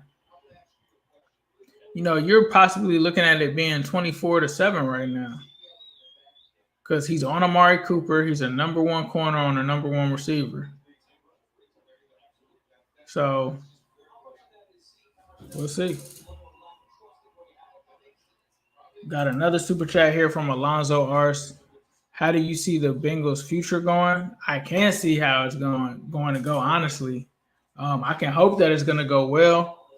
But, I'm at a moment right now where I have to see what they're going to do. If they're not even willing to change the coaching out, how do I know that they're willing to fix the offensive line? I hope that the Bengals' future is that they blow this thing up. 4 wins in 2 years possibly. You got to blow it up. You got to, and when I say blow it up, I mean get rid of the coaching staff, bring a new staff in, move on from certain players. Guys that you feel like are bust, like Billy Price and Bobby Hart and those guys. If you feel like Geno Atkins in there, you got to trade him. Like, you have to redo this thing. Let's start fresh. Let's get a new coaching staff in here. Let's let them decide. I think you have players that you have to keep. Like, and I think when we talk about this, if it's me, players that I want to keep that have to be here to establish some building blocks for the next foreseeable seasons, obviously it's Joe Burrow. I think Joe Mixon has to be one of those guys that you keep and hold on to. T. Higgins, Tyler Boyd, Jonah Williams, obviously, Trey Hopkins, Carl Lawson, William Jackson III, Jesse Bates III. I would even go as far as to say Mackenzie Alexander, but I just really like him. Obviously, DJ Reader, I think you would have to keep regardless of the system. And that's it for me. Like, anybody else would probably be expendable in terms of changing stuff around. Like, anybody else would really be expendable for me. And you can kind of go out and change some things. But, That's where I would probably start in terms of anybody that I would keep. That would be them, and then I would move around and build around that.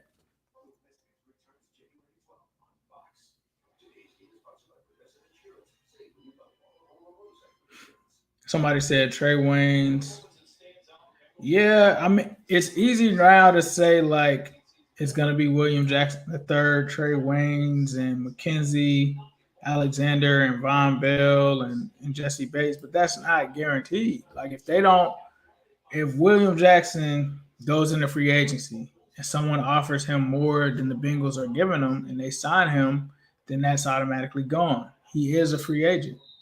Mackenzie Alexander is also a free agent. So the only people from that list that are guaranteed to come back are Jesse Bates and Von Bell and Trey Waynes. Trey Waynes to me isn't really a number one corner. Anybody that's familiar with Trey Waynes, he's really like Joker. I mean, he's really like Drake or Patrick, but slightly a little better in coverage and can tackle. So when you're a number two corner, yeah, that's fine. I would have Trey Waynes as my number two corner. What I don't want is Trey Waynes as my number one corner. And so that's where we have issues. And then you also have Darius Phillips back as well. Gio's getting the ball here. So the Cowboys are up 20-7. They had to settle for a field goal there. So we'll have to see what happens.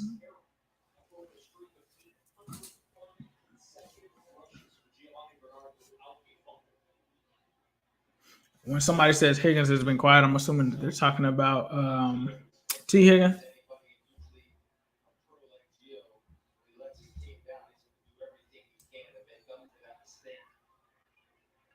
And then you got to look at like the other thing is you have to also look at how many All Pros has Duke Tobin drafted. There was a streak where it had been a while. Like I think Vontaze might have been his last one. It had been a while since he had drafted an All-Pro. Jesse Bates might be the one. We'll have to see. All-Pros are what really matters. Like the Pro Bowl is kind of like a popularity contest. It's not really super valid. But All-Pros are really where it really comes into what people around the league think. Bobby Hart. How many times we gonna watch Bobby Hart get penalties?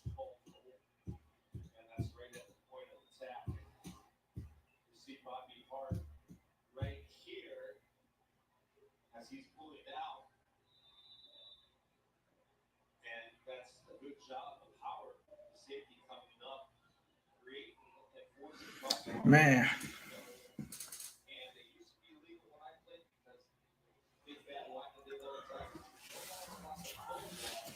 Oh, it's just like the same bad movie all over again. Come on, guys. Clock is running out. Flag.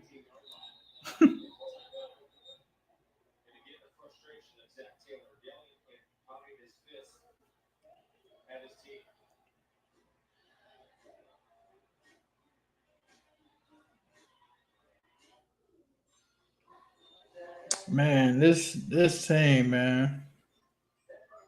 This team right here. Appreciate you guys for coming through to the stream, though. Definitely appreciate you guys' support and being able to have some productive conversations about the team.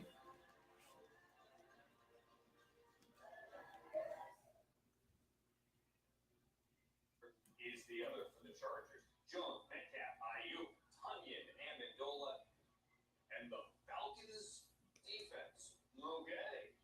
That's what we're going with in the late window. DraftKings is the official daily fantasy sports partner of the NFL. And tonight you can play free for a share of over $150,000. Somebody said, Aquila said that this team isn't even watchable. And be sure to use the code TICKET when you sign up. Yeah, man, it's tough to watch this team. And if we're not watching, that means people in the stands aren't going to be watching. That means in 2026, this team could potentially be moving out of Cincinnati if things don't turn around quickly.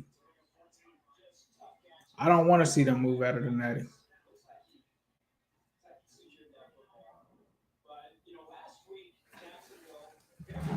Gotta get a competitive team there.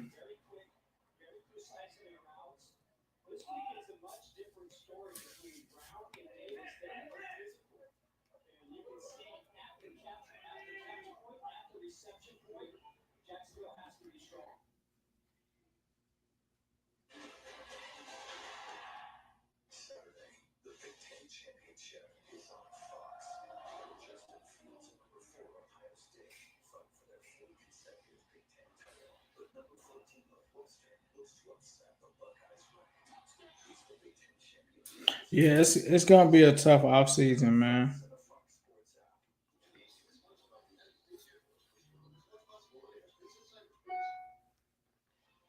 You're an offensive guy, a former quarterback, come from a system that puts up a lot of numbers and a lot of points. Some frustration starting to seep in a little bit in a rough year in Cincinnati. So the stakes today have been so awesome. Oh man. Second and 17. Let's see what happens here.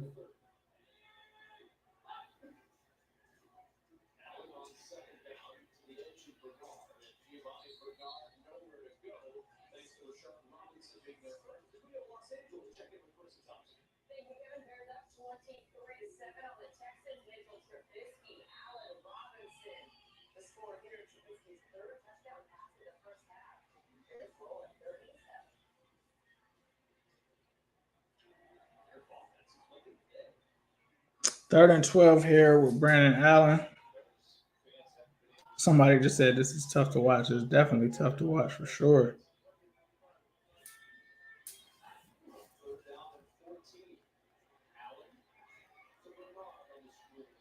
Screen Gio.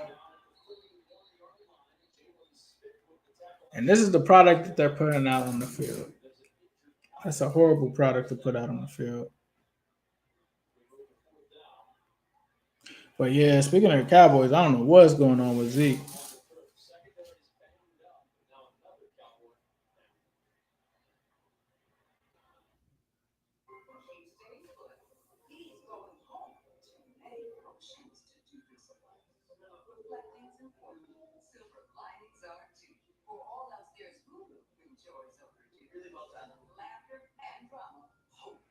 Man, this is tough, y'all. This is tough to watch.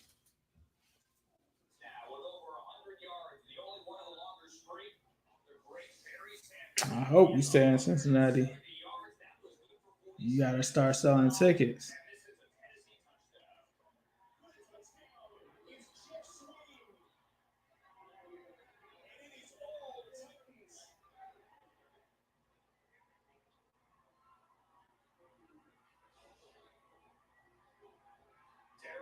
That's the last thing. Like, that's what I really want to ask. Like, let's just say hypothetically they moved the Bengals. Would y'all like still cheer for the team? Like, how many of y'all? I want to know in the comments.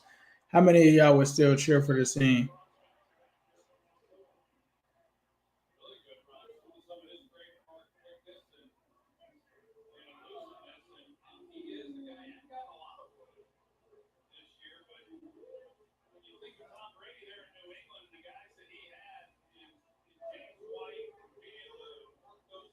Somebody said nope. Somebody said they still would.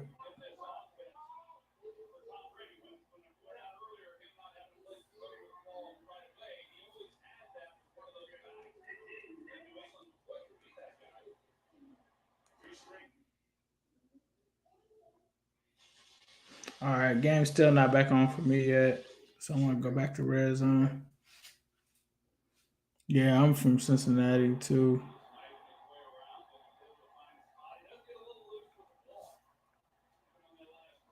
Somebody said Ian said yeah because he's from the West Coast, so it won't matter to him. Some people say nope. They just been tied to the city for so long. It would be hard for me to be like.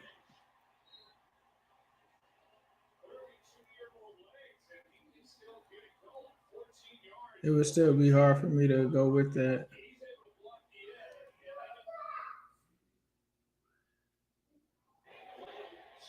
Crazy to see that the Bucks are 7-5 though. Man, it's tough for me, bro. Somebody is asking me would I still cheer for the Bengals if they move to another city. It would be tough, man. It would be tough because the main reason I love them so much is because of they're in Cincinnati. But at that point, I wouldn't have, like, to be honest with you, it'd be hard for me to watch any other team other than the Bengals. So I think for me, it would definitely hurt. I would have to see how it would play out, man, because I'm gonna say I would be upset and I wouldn't want to, but I wouldn't know what other team to start like cheering for, honestly. Like I don't like any other NFL team at all. I'm not one of those people that have a second team or nah, I don't have that.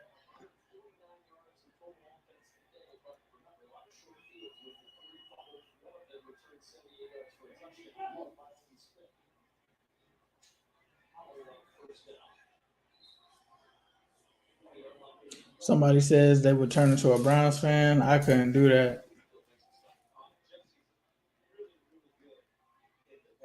Yeah, no problem here.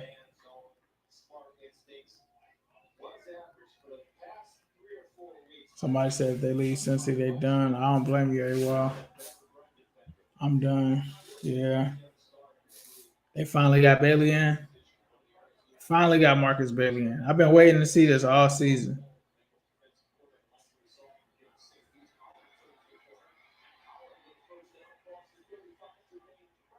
Yeah, I couldn't do the Browns.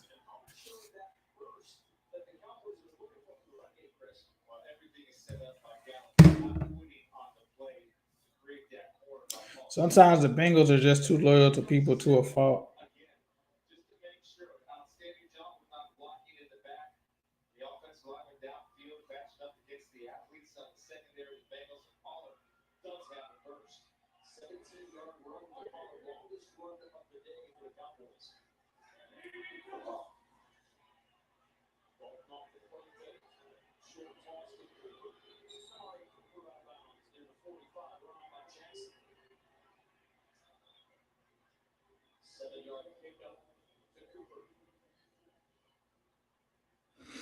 Oh man. See, for me, like when it comes to putting all of this dedication into this team for you for some like 4 hours, you start to think like for 3 hours or however long it is, you start to think like, should I just be spending this time more so with my family instead of doing this? Because they're not watching this. We're not probably gonna win this game. And so those are the things that I kind of feel bad about is, putting out a whole bunch of content for this team, but not spending that time with like my son or my daughter or my wife when it comes to something like that. And I think that's the part of it. That's the only part of it that would make me not want to watch certain games. Did I grow up in Cincinnati? Yes, I did.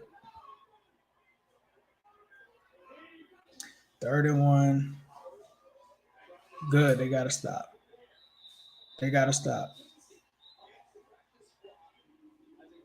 Somebody is showing some. That's what I like to see. Somebody showing some fire there. Is that McKenzie? What's up, Gunner? Cold Rain. Okay.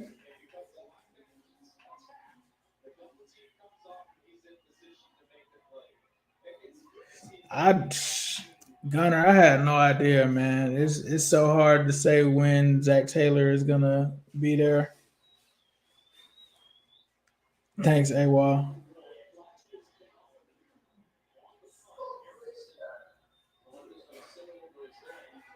Yeah, my son wants me to help him beat this. I got this Dragon Ball Kakarot game. He wants me to beat. I gotta beat Raditz. Raditz has been kicking my butt like for 2 straight days now. I looked up some stuff online to figure out how to beat him, but somebody said Khalid Kareem. What happened?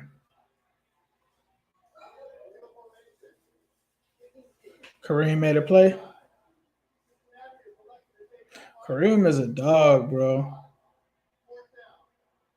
I haven't played Cyberpunk yet. I haven't played Cyberpunk. I haven't actually even bought it yet. I'm probably gonna. I've been dragging my feet on that. I need to.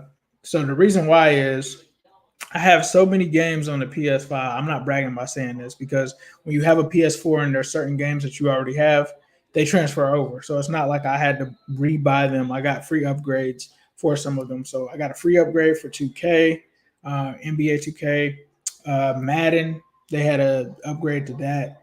FIFA. They had an upgrade to that one. I ended up getting Miles Morales with it when it first dropped. Then I think that Friday I went and got Call of Duty. And I also bought some games for Black Friday from GameStop because I had the disc version. So it was just some games that are like $20 and stuff like that. But basically, what I ended up doing Fortnite for my daughter and all of that, which is free. It ended up free. It ended up basically filling up my storage already.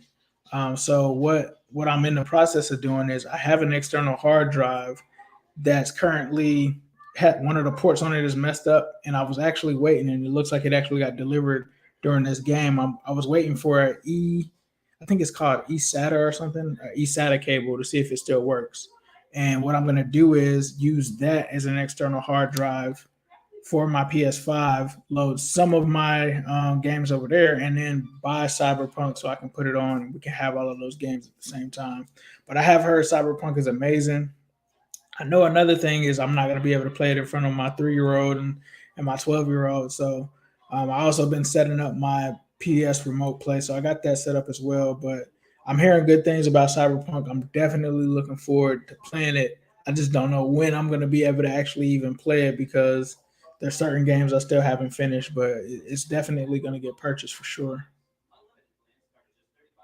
Every hood in the city from Madville to Price Hill. I'm from Avondale, A1. Probably don't believe it because I'm so well spoken, but that's where I grew up on East Michelin Vine. Somebody said this is crazy.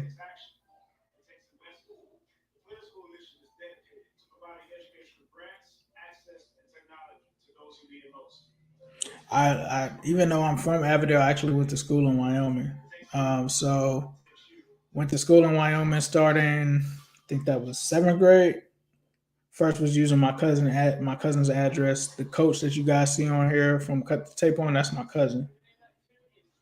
Somebody asked how old I am. I'm 33. That's why I had a Pippen jersey on. That's why you guys saw me with like the Pippen jersey during my birthday. It was something that I do for birthdays. 32, I wore a Magic jersey last year. 33 this year. Yeah, I could have gone with Kareem or I could have gone with Bird, but that Pippen jersey just meant a lot to me. A killer the great. He said, "You go to Wyoming? That's what's up, bro." Thank you, man. I appreciate it. I've always had like a young look to me, so I appreciate that. That's what's up. Yeah, Killer the Great. I went to Wyoming, bro. I went to Wyoming. When I was there, I played on the football team. Hancock right now, that's like the coach there. Oh, yeah, I know we won state. Hancock, I actually was there when Hancock was he was my 8th grade coach at Wyoming High School. And a funny story about that, I don't mean to bore any of you guys, but I got to tell Aquila about this. A funny story about that is when Hancock first came to Wyoming, I started playing football in 7th grade. I had never played before that. We had a good season, I think, with Coach Roberts. I think he retired or something like that. 8th grade Coach Hancock comes in. So Wyoming Cowboys. Coach Hancock comes in, right? And they were saying that he was too hard on us. He had us like doing drills and stuff like that. And I remember that he was like, I come from somewhere that's blue collar. And they actually had like parents complaining. It was weak, but we were bad that year. Like we lost a whole bunch of games. A lot of guys didn't really want to work hard enough to do what it takes to win. And so long story short, we leave there. I think he did like 2 years of middle school football, like the 8th grade.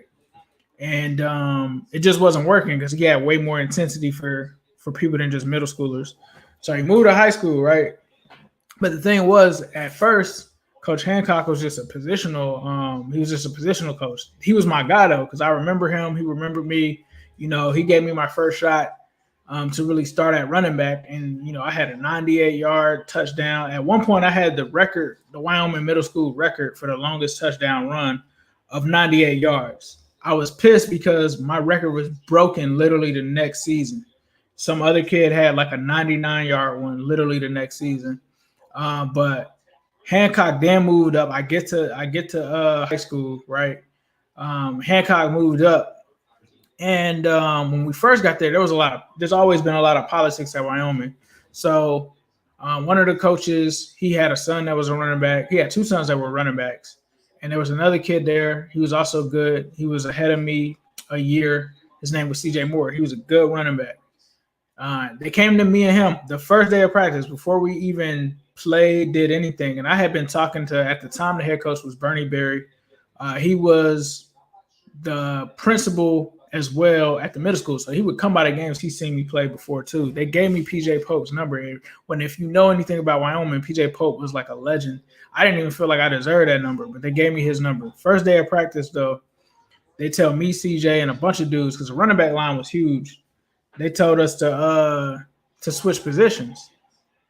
And so I'm like, man, all I've known is running back. Like, I like playing running back. Why would I switch positions? So eventually they switched me to, I think, like a slot receiver. And I had to learn how to catch a lot more because I was used to being a running back. But anyways, Hancock, I always rocked with Hancock because Hancock knew that I was good. And Hancock would always give me any opportunity to come in and play. But at that time, he wasn't like a head coach or an assistant coach. So I always had love for Hancock because he would bring me in and he would run me in on reverses and stuff like that because he knew that my vision was A1 or whatever. He knew that I was fast. I could move in space. If I was given a chance, I could make a play. So Hancock always put me in a position to make plays and stuff like that. He also did crazy stuff like when he ran the defense, he put me in as a nose tackle, like because I was faster than everyone. So he was doing stuff like that back in like 2006, 2007. And, I always had respect for Coach Hancock. That was my guy. I always felt like my Wyoming high school career would have went differently in terms of me feeling more fulfilled and not getting messed over because of politics if Hancock was in charge. So I was glad to see that they made him the guy that was in charge. And it's no surprise to me to see that Hancock won the state championship because he is a GOAT. He's a good dude. And I still talk to him to this day. We talk on Twitter and everything. He's actually going to send me some of my tape and film from when I played there. So he's actually putting together some stuff for me to send offline and stuff like that. But I couldn't be happier that, number one, he got the chance to coach there, and then to know where he started, because I saw where he started from and where he got to. And, it's no surprise to me that he's doing it, and I'm just happy that he's able to do that. Yep, he won state and lost in the Final Four back-to-back years. When I was there, we could never get past, I think, Clinton Massey and someone else. Someone else he beat. So Hancock is definitely that guy for sure. For sure.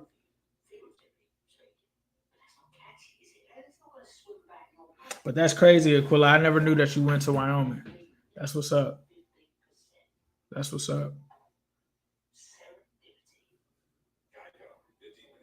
Yeah, Clinton Massey, bro. We could never, and that's what I still to this day am upset about how that game ended, my last high school game, because it was on a crazy play call. That's why you guys always kind of see me get sensitive to like trick plays on like 4th and 1s and stuff like that. Because long story short, we were about to beat, I think, Clinton Massey or one of them teams. I can't even remember which team it was. I probably had to have coach on to remember the exact team, but I remember that they had a running back that was ranked in the state, and we were stopping them, and that they couldn't stop us with the run. They couldn't stop us with the run. We had the game in hand. We were coming back, and it was a 4th and 1, and we had been killing them on the run the whole season. I mean, well, not the whole season, the whole game. They decided to do a trick play, and it was a halfback pass. It was called Cleaner Go.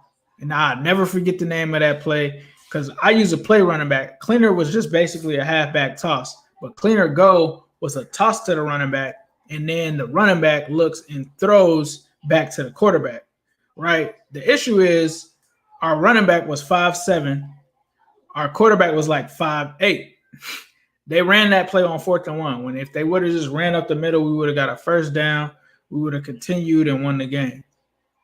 We had all the momentum. They ran that play. The play did not work. Our season ended. My high school football career, a lot of people's football careers ended on that play because somebody wanted to get cute and run something like that. And so that was the end of my career for something like that. But that's how brutal when you're on a 4th and 1 and you do something like that. That's how brutal a play like that can be. Let me see. Somebody said politics in high school footballs ruin a lot of kids' chances. It definitely does. I can definitely say for sure that it ruined a lot of people that I knew at Wyoming, including my own. I'm not going to sit here and say I would have been in the NFL or anything like that, but certain guys just didn't get certain chances because of politics, which is crazy. So if I know for me, like if my kid is ever in that situation, I'm never going to allow that to really happen to them. I'm not going to say that my parents did, but I'm going to do everything that I can to make sure that that doesn't happen. We beat Indian Hill, our rival, on our state run in overtime and 4th quarter. Come back off of a trick play. It was amazing. That's what's up. I think I remember hearing that. Let's see. I got kicked off of the team for having cigarettes in my truck. Damn. That's a bit much. That's a bit much for them to kick you off of the team for that. But, yeah, Indian Hill was our rival. Actually, when I played, Marvin Lewis came to one of our games because his son used to play at Indian Hill. I think I don't know if I think I matched up against Marvin Lewis's son before because I played corner on defense. So, for me, my story is I loved offense. I was more of an offensive player. But like I said, they had the stuff going on at running back. So then I played slot receiver, and then it was weird because they would bring me in to run reverses at the slot position, and I wouldn't really get that many snaps at the slot position. I actually played a lot more on defense, which is weird, at corner because I was way better on offense. Not saying that I was just amazing or anything on defense, but I always felt like I was an offensive player, and I couldn't understand. Woo! Jesse Bates almost picked it off. I was just wondering why, I couldn't get a chance on offense because I would always shake people. I think my best game, I had 3 total touchdowns. I caught a long, deep ball. I had a kick return. The kick return was called back, but I'm still call that as a touchdown. And then what else? So I had a deep pass. It was on a fade. I had a kick return, and I also had a reverse where I took it to the house all in one game. So that's why I want to get my stuff from Hancock so I can see all of those plays that I used to make back in the day. Somebody said, who's the best high school football player you've ever seen? The craziest thing is I played in the era where who's my guy I'm thinking of? Tony Pike. I played in that era. I witnessed when Tony Pike started to come up in high school. I would probably say it was Tony Pike that I personally played against. Tony Pike that I actually watched, and I think he may have been 2 classes older than us, maybe. So at the time, I wasn't on the field for varsity. I think that would have been Gary Pride. I don't know if you guys remember Gary Pride. He was like a Michael Vick type quarterback. And I remember when we first played him, he was at Roger Bacon. And then after that, he transferred to Colerain because back then Colerain was one of the best high schools in the nation. So I would say it was for that. I think I played. I don't know if I feel like we played Mount Healthy. Rex. I think we played Mount Healthy. It was just 1 year though. It was because Wyoming never really plays Mount Healthy like that. But I think we played y'all that year. And I don't know if it was y'all. Y'all had a receiver that was ranked in. I think he was either ranked in the city or ranked in Ohio. He was 6'5". If it was Mount Healthy, I think it may have been. That dude got me because I had been doing well on him. And that's the thing about corner. You can be playing well the whole game, and it just takes one play for you to get exposed. And on this dude, I think we had shut them down.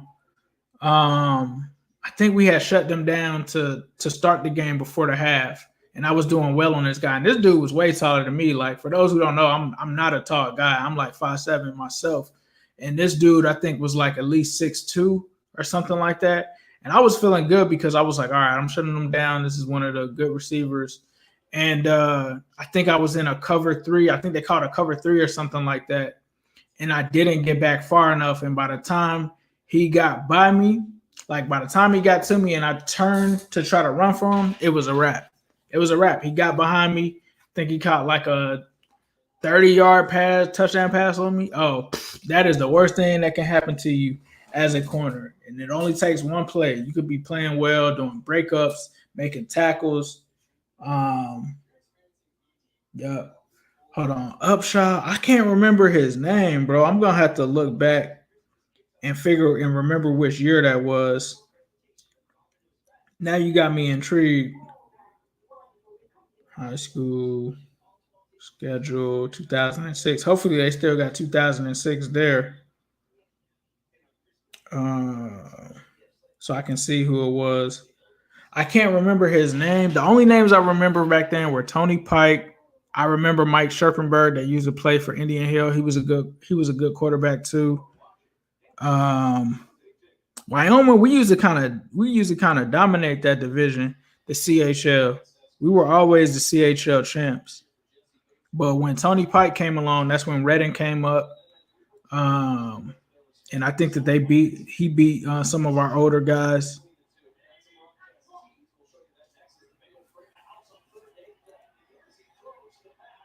Bengals just brought the house on 3rd and 8. So they're still in this game.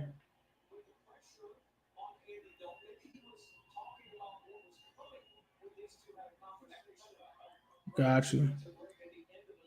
It might have been me. I graduated in 03. It might have been you, Rax. It might have been.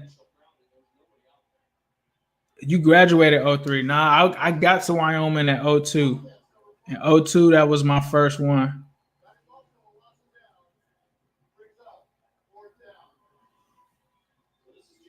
Oh, man. That was around 2006. That was around 2006. So I gotta see, man.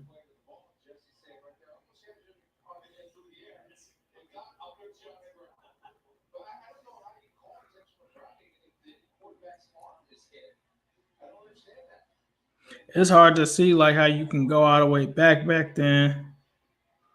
I have to look it up one day. I probably can't do it on a spur of the moment thing, but I almost feel like it was matter of fact. Hold on, I know what I'll do. I'll call Coach. My cousin will remember. Hold on.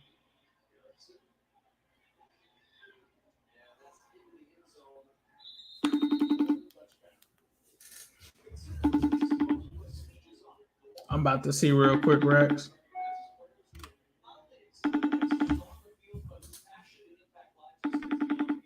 See if he picks up. He might be watching the stream. I don't know.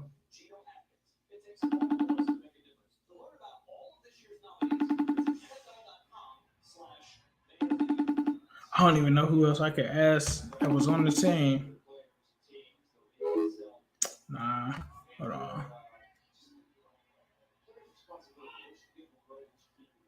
Shoot him a text.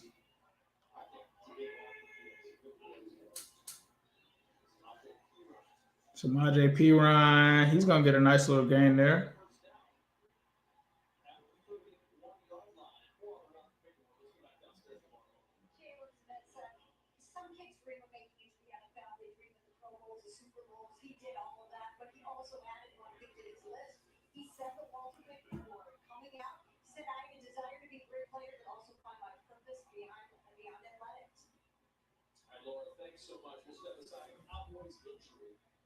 I don't remember the dude's name though. I just remember him being like ranked highly, I think. You would think that I would know what his name was. Because I'd never forget that. I had shut him down like early and then he had that play on me. He had that play on me.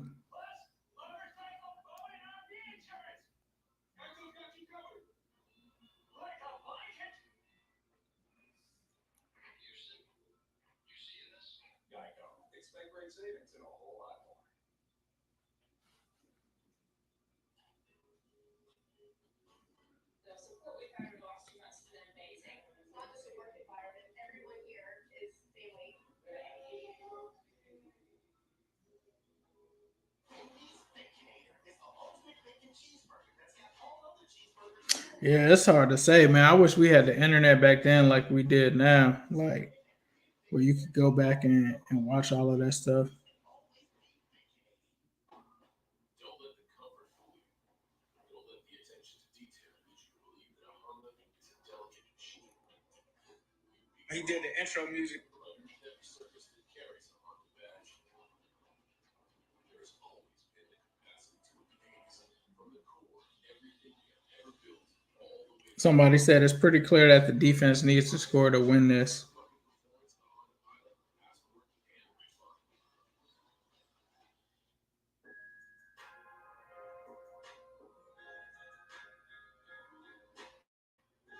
passport,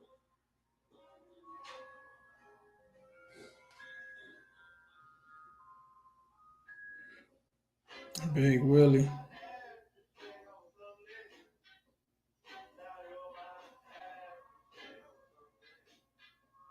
Yeah, I wish we had that stuff for sure. I was there when teams started going from the traditional I form offense to the spread offense. I was there like right around my junior year in '05 was when teams started going to the spread. Somebody said Higgins didn't drop two.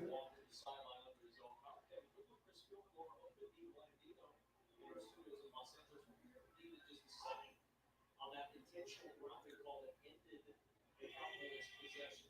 Erickson in motion on first down. Brandon Allen isn't playing that bad though. 160 yards. Oh, I see that I just saw the Higgins drop now.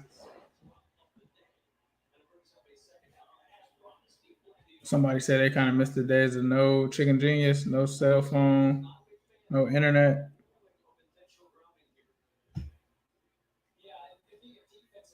I just wish we had some of that stuff. Like certain times that I was in, I wish we had like HD video. Like you forget, like it was a point where we didn't have HD video. It's like everything looked horrible. Everything was blurry. Like, and you can go all the way back to '08 or '07 or '06, and it was like blurry video. It wasn't clear video. Come on, bro. Stop trying to hurt AJ.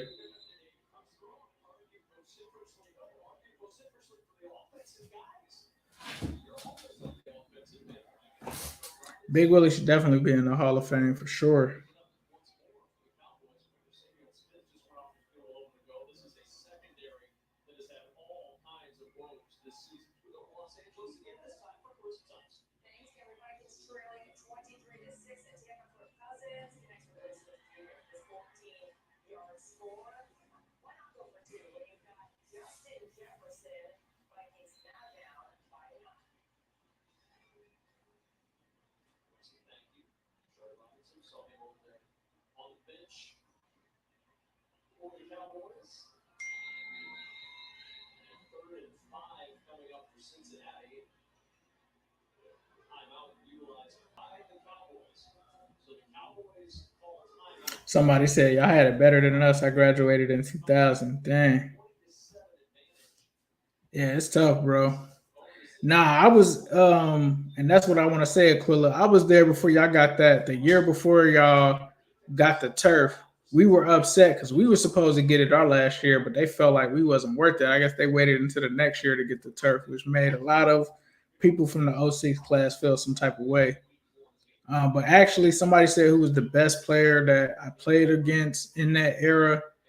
I really totally forgot about the best one because he was on the Cowboys. He didn't play with me in my grade. He was a grade above me, and that was Robert Brewster. Big Rob ended up getting drafted, ironically, by the Cowboys. And I think the third round, second or third round, and it was a year, I think it was a third round. It was a year that they didn't have their first 2 draft picks because of the Roy Williams trade, and they drafted Big Rob. Big Rob was probably the most talented guy that I had been around because he went to the NFL. So actually, it was probably Big Rob.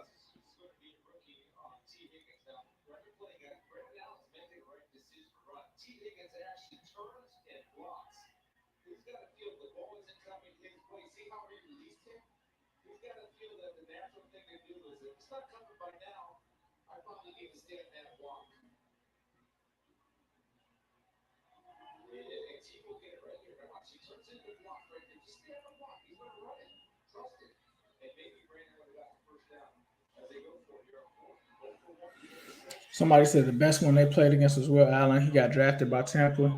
Woo! Actually, now I'm thinking about it as well because this dude I didn't play with in high school, that was T. Higgins on the catch. I didn't play against in high school per se, but when I went to the Ohio State camp and I went out because I was a corner and was going there for the corners, the most talented person that I played with or that I ever saw in my life, and it's funny because when I went there, Jim Tressel asked me about Big Rob. I'm gonna ask. I don't know if people have heard me tell this story before, so if you have, post it in the comments. But guess who it was? This was a guy that played in the NFL. I guess the biggest hint I can say is that he played for the Chiefs. If you can guess which player this was that I played with at Ohio State camp, I will give you this money mixing Monopoly board painting by my guy Rob Balmer. You got 5 minutes. It's 3:18 right now. 3:23. I'm gonna see if you guys can guess who it was. I've told it before, so if you are familiar with this channel, you might know who I'm referring to. But this was a player that I played with at Ohio State camp that was in the NFL, and he was an amazing NFL player.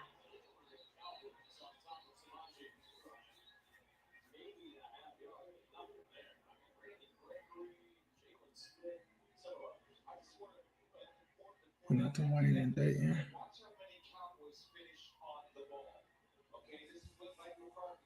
All right, y'all don't know who it is. Y'all still don't know who it is that I played with. I played with him at Ohio State football camp. NFL player, playing for the Chiefs. Very good player for the Chiefs. 3rd and 6 is what I'm seeing, and this must be when AJ makes that catch. Y'all still think AJ is done? I don't. He's still there. Uh-oh, why is Brandon Allen limping? Oh, my goodness.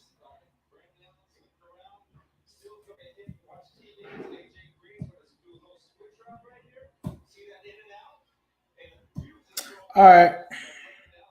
Got 4 minutes to go to see if y'all can get this.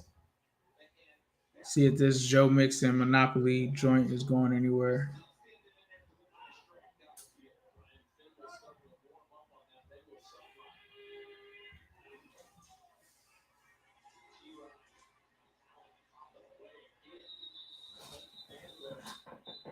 Brandon Allen is not bad, bro. He's not bad. Look at his numbers.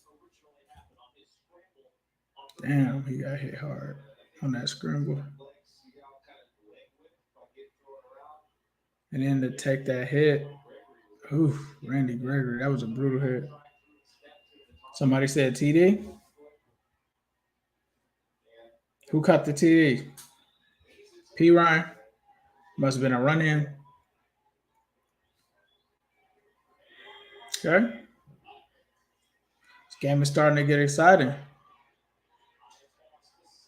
Drew Sample.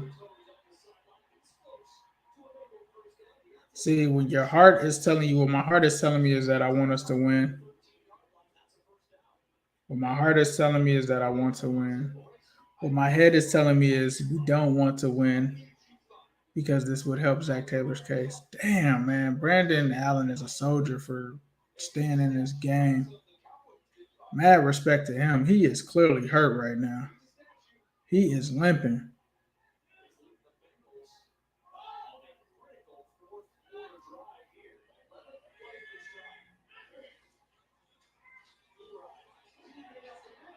Oh, wow. He fumbled it too? What is going on? That play was crazy. What is going on?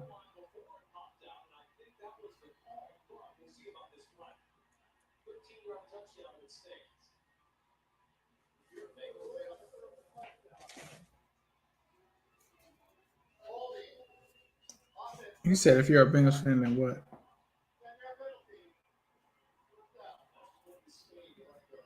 We're in Spain. Doesn't feel like it was a hold. Let's see the replay.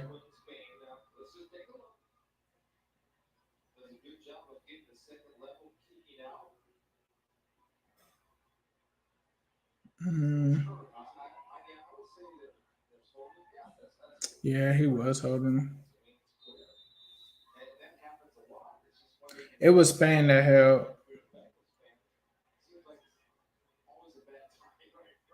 Yep, he said if you're a Bengals fan, it's always a holding call at the bad time. It always is.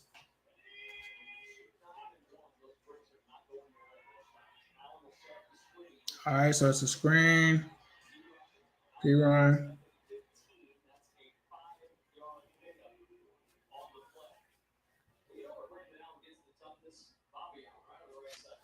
Yeah, we need that number 3 pick for sure.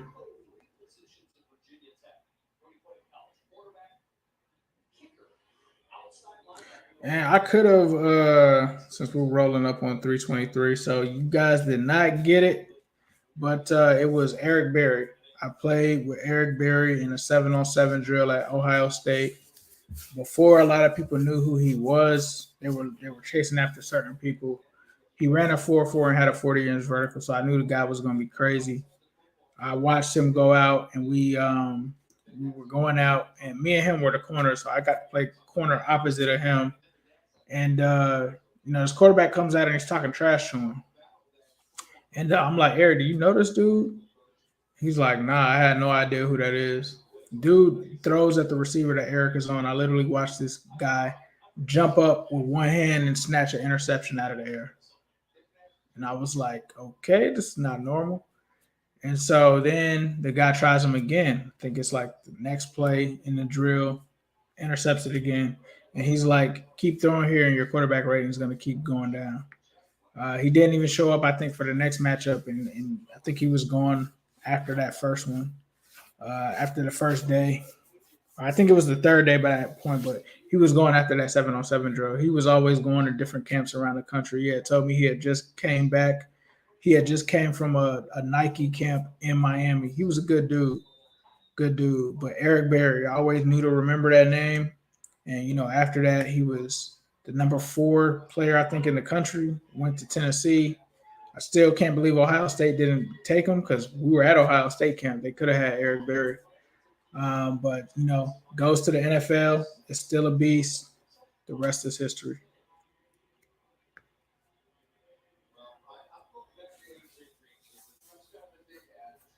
Fourth and 7. Are they going to go for it?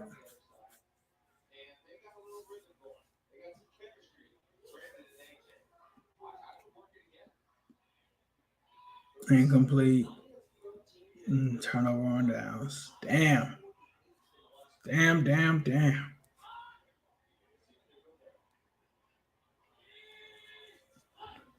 Oh, he was thinking Eric Berry. Yep. Eric Berry. So I never played against him in high school, but I did play with him on a 7-on-7, and I'll always remember that for the rest of my life because it was Eric Berry. Potentially an NFL Hall of Famer. Damn. Brandon Allen is hurt. He's limping bad. That's hard, though, man. That's hard that he's out there. He's out there playing.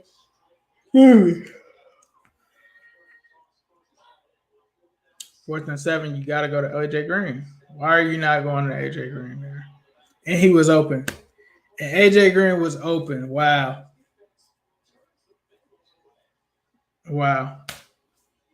AJ Green was open. Who doesn't go to AJ Green on 4th down?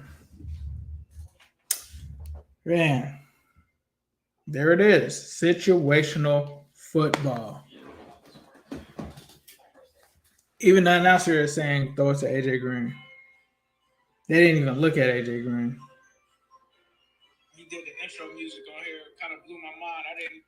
And if Zach made that call, I hope that it comes back to bottom in the butt because that dude looked like he was wide open.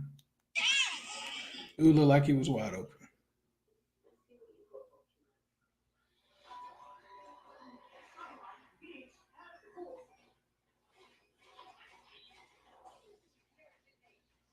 Dude looked like he was wide open, bro. AJ was double. It didn't look like it to me. It did not look like it to me. I had to watch it back on the film, but I saw AJ out to like somewhere, and he looked like he ran a post, and there wasn't anybody in front of him, and he kind of went like.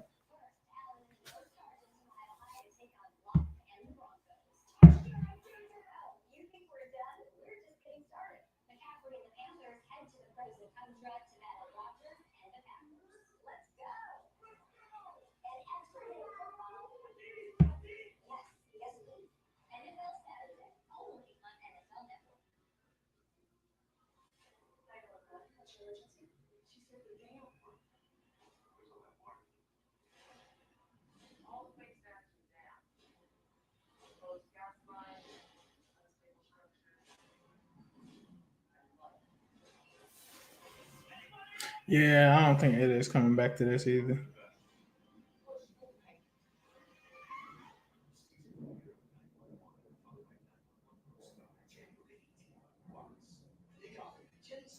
I highly doubt that. Man, but as y'all can see, I'm still frustrated, even though I didn't. This is like real confliction here because you just get upset, but you gotta be like, it's for the best thing. But it's frustrating to watch this, and I will say shout out to Brandon Allen, man. He is a soldier for playing through that. He is clearly hurt, and he is clearly playing through it.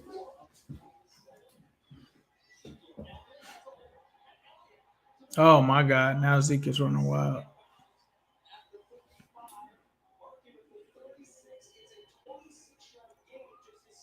26-yard game.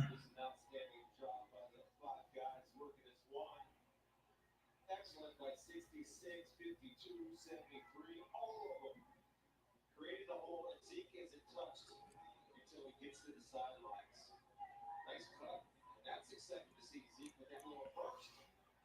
Longest run of the year.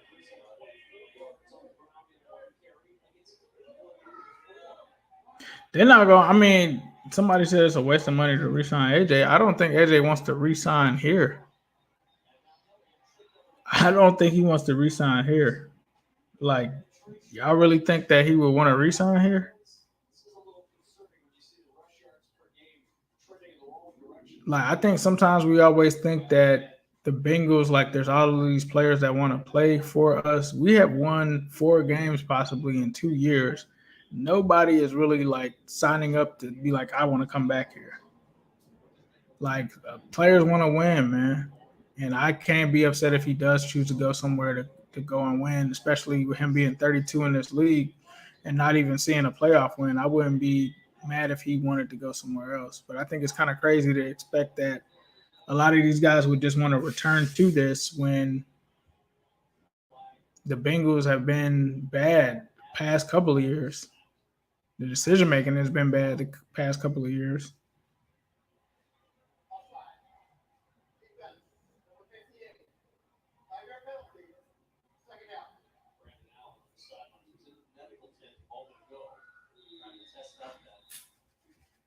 But I mean, this just showed that AJ isn't done. I mean, in this game. So if he goes anywhere else, he'll probably still be making plays and stuff like that here. So we'll see. We'll see. I wanted him to retire in stripes, but like I said, I can't blame him if he goes somewhere else. And here goes CD Lamb. Here goes CD Lamb. It's a flag on the play, though. I'm just tired of watching them, go out here and lose these games and them just not firing Zach after the game or the next day.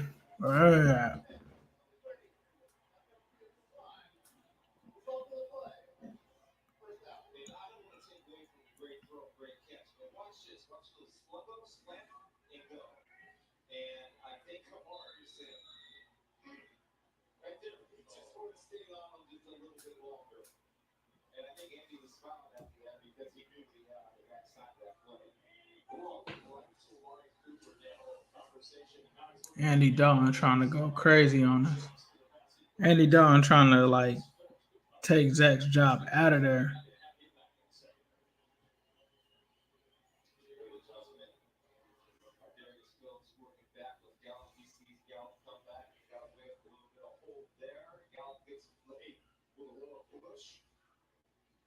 So no harm up top.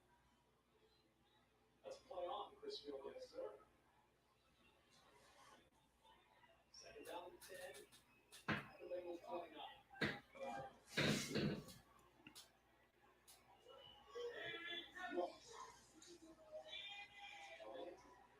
So it's 29 to the 27. It was 2 yards, and now timeout used by Cincinnati. So their second timeout used with 5:24 remaining in the fourth. I know Cowboys fans will scratch their head a little bit at this, but the Cowboys are still alive for a playoff berth because the NFC East is still alive for a playoff berth. Why are you looking at me like that? I agree with you. I know you do. Now it's a long shot, admittedly, but San Francisco, Giants, none of those teams have winning records. Can the Cowboys, Chris, in your mind, win the NFC East? I think defensively they're struggling a little bit, and they've had some success today. That's crazy that the Cowboys are still in it for the NFC East.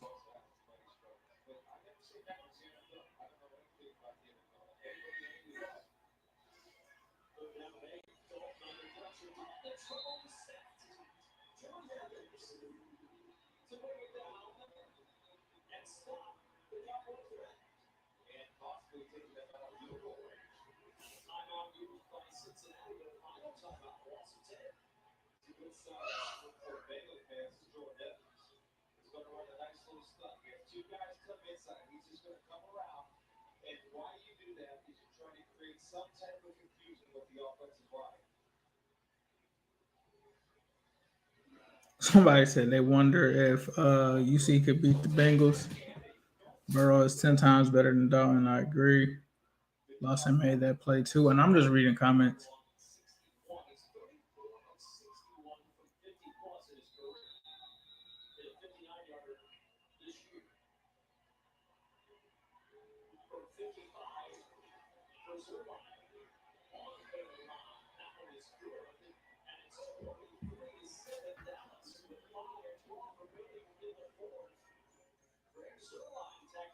This game is over, man.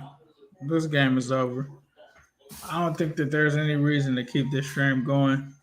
Do y'all think that there's a reason to keep this going?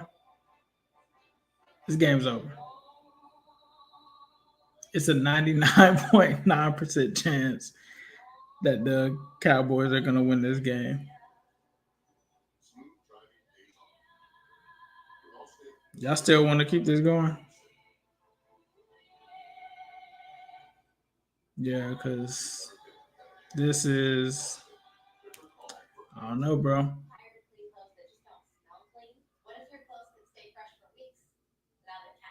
towel's already been used, and it still smells fresh. Pour a cap of Downy Unstoppables into your washing machine for each load. 23-7. I feel like that's probably going to be it.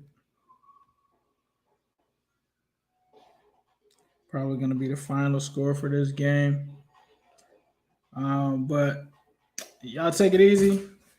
Appreciate you guys for rocking with us.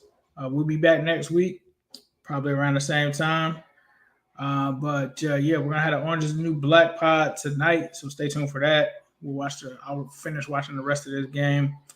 But yeah. All right, guys. Appreciate it. Who dey?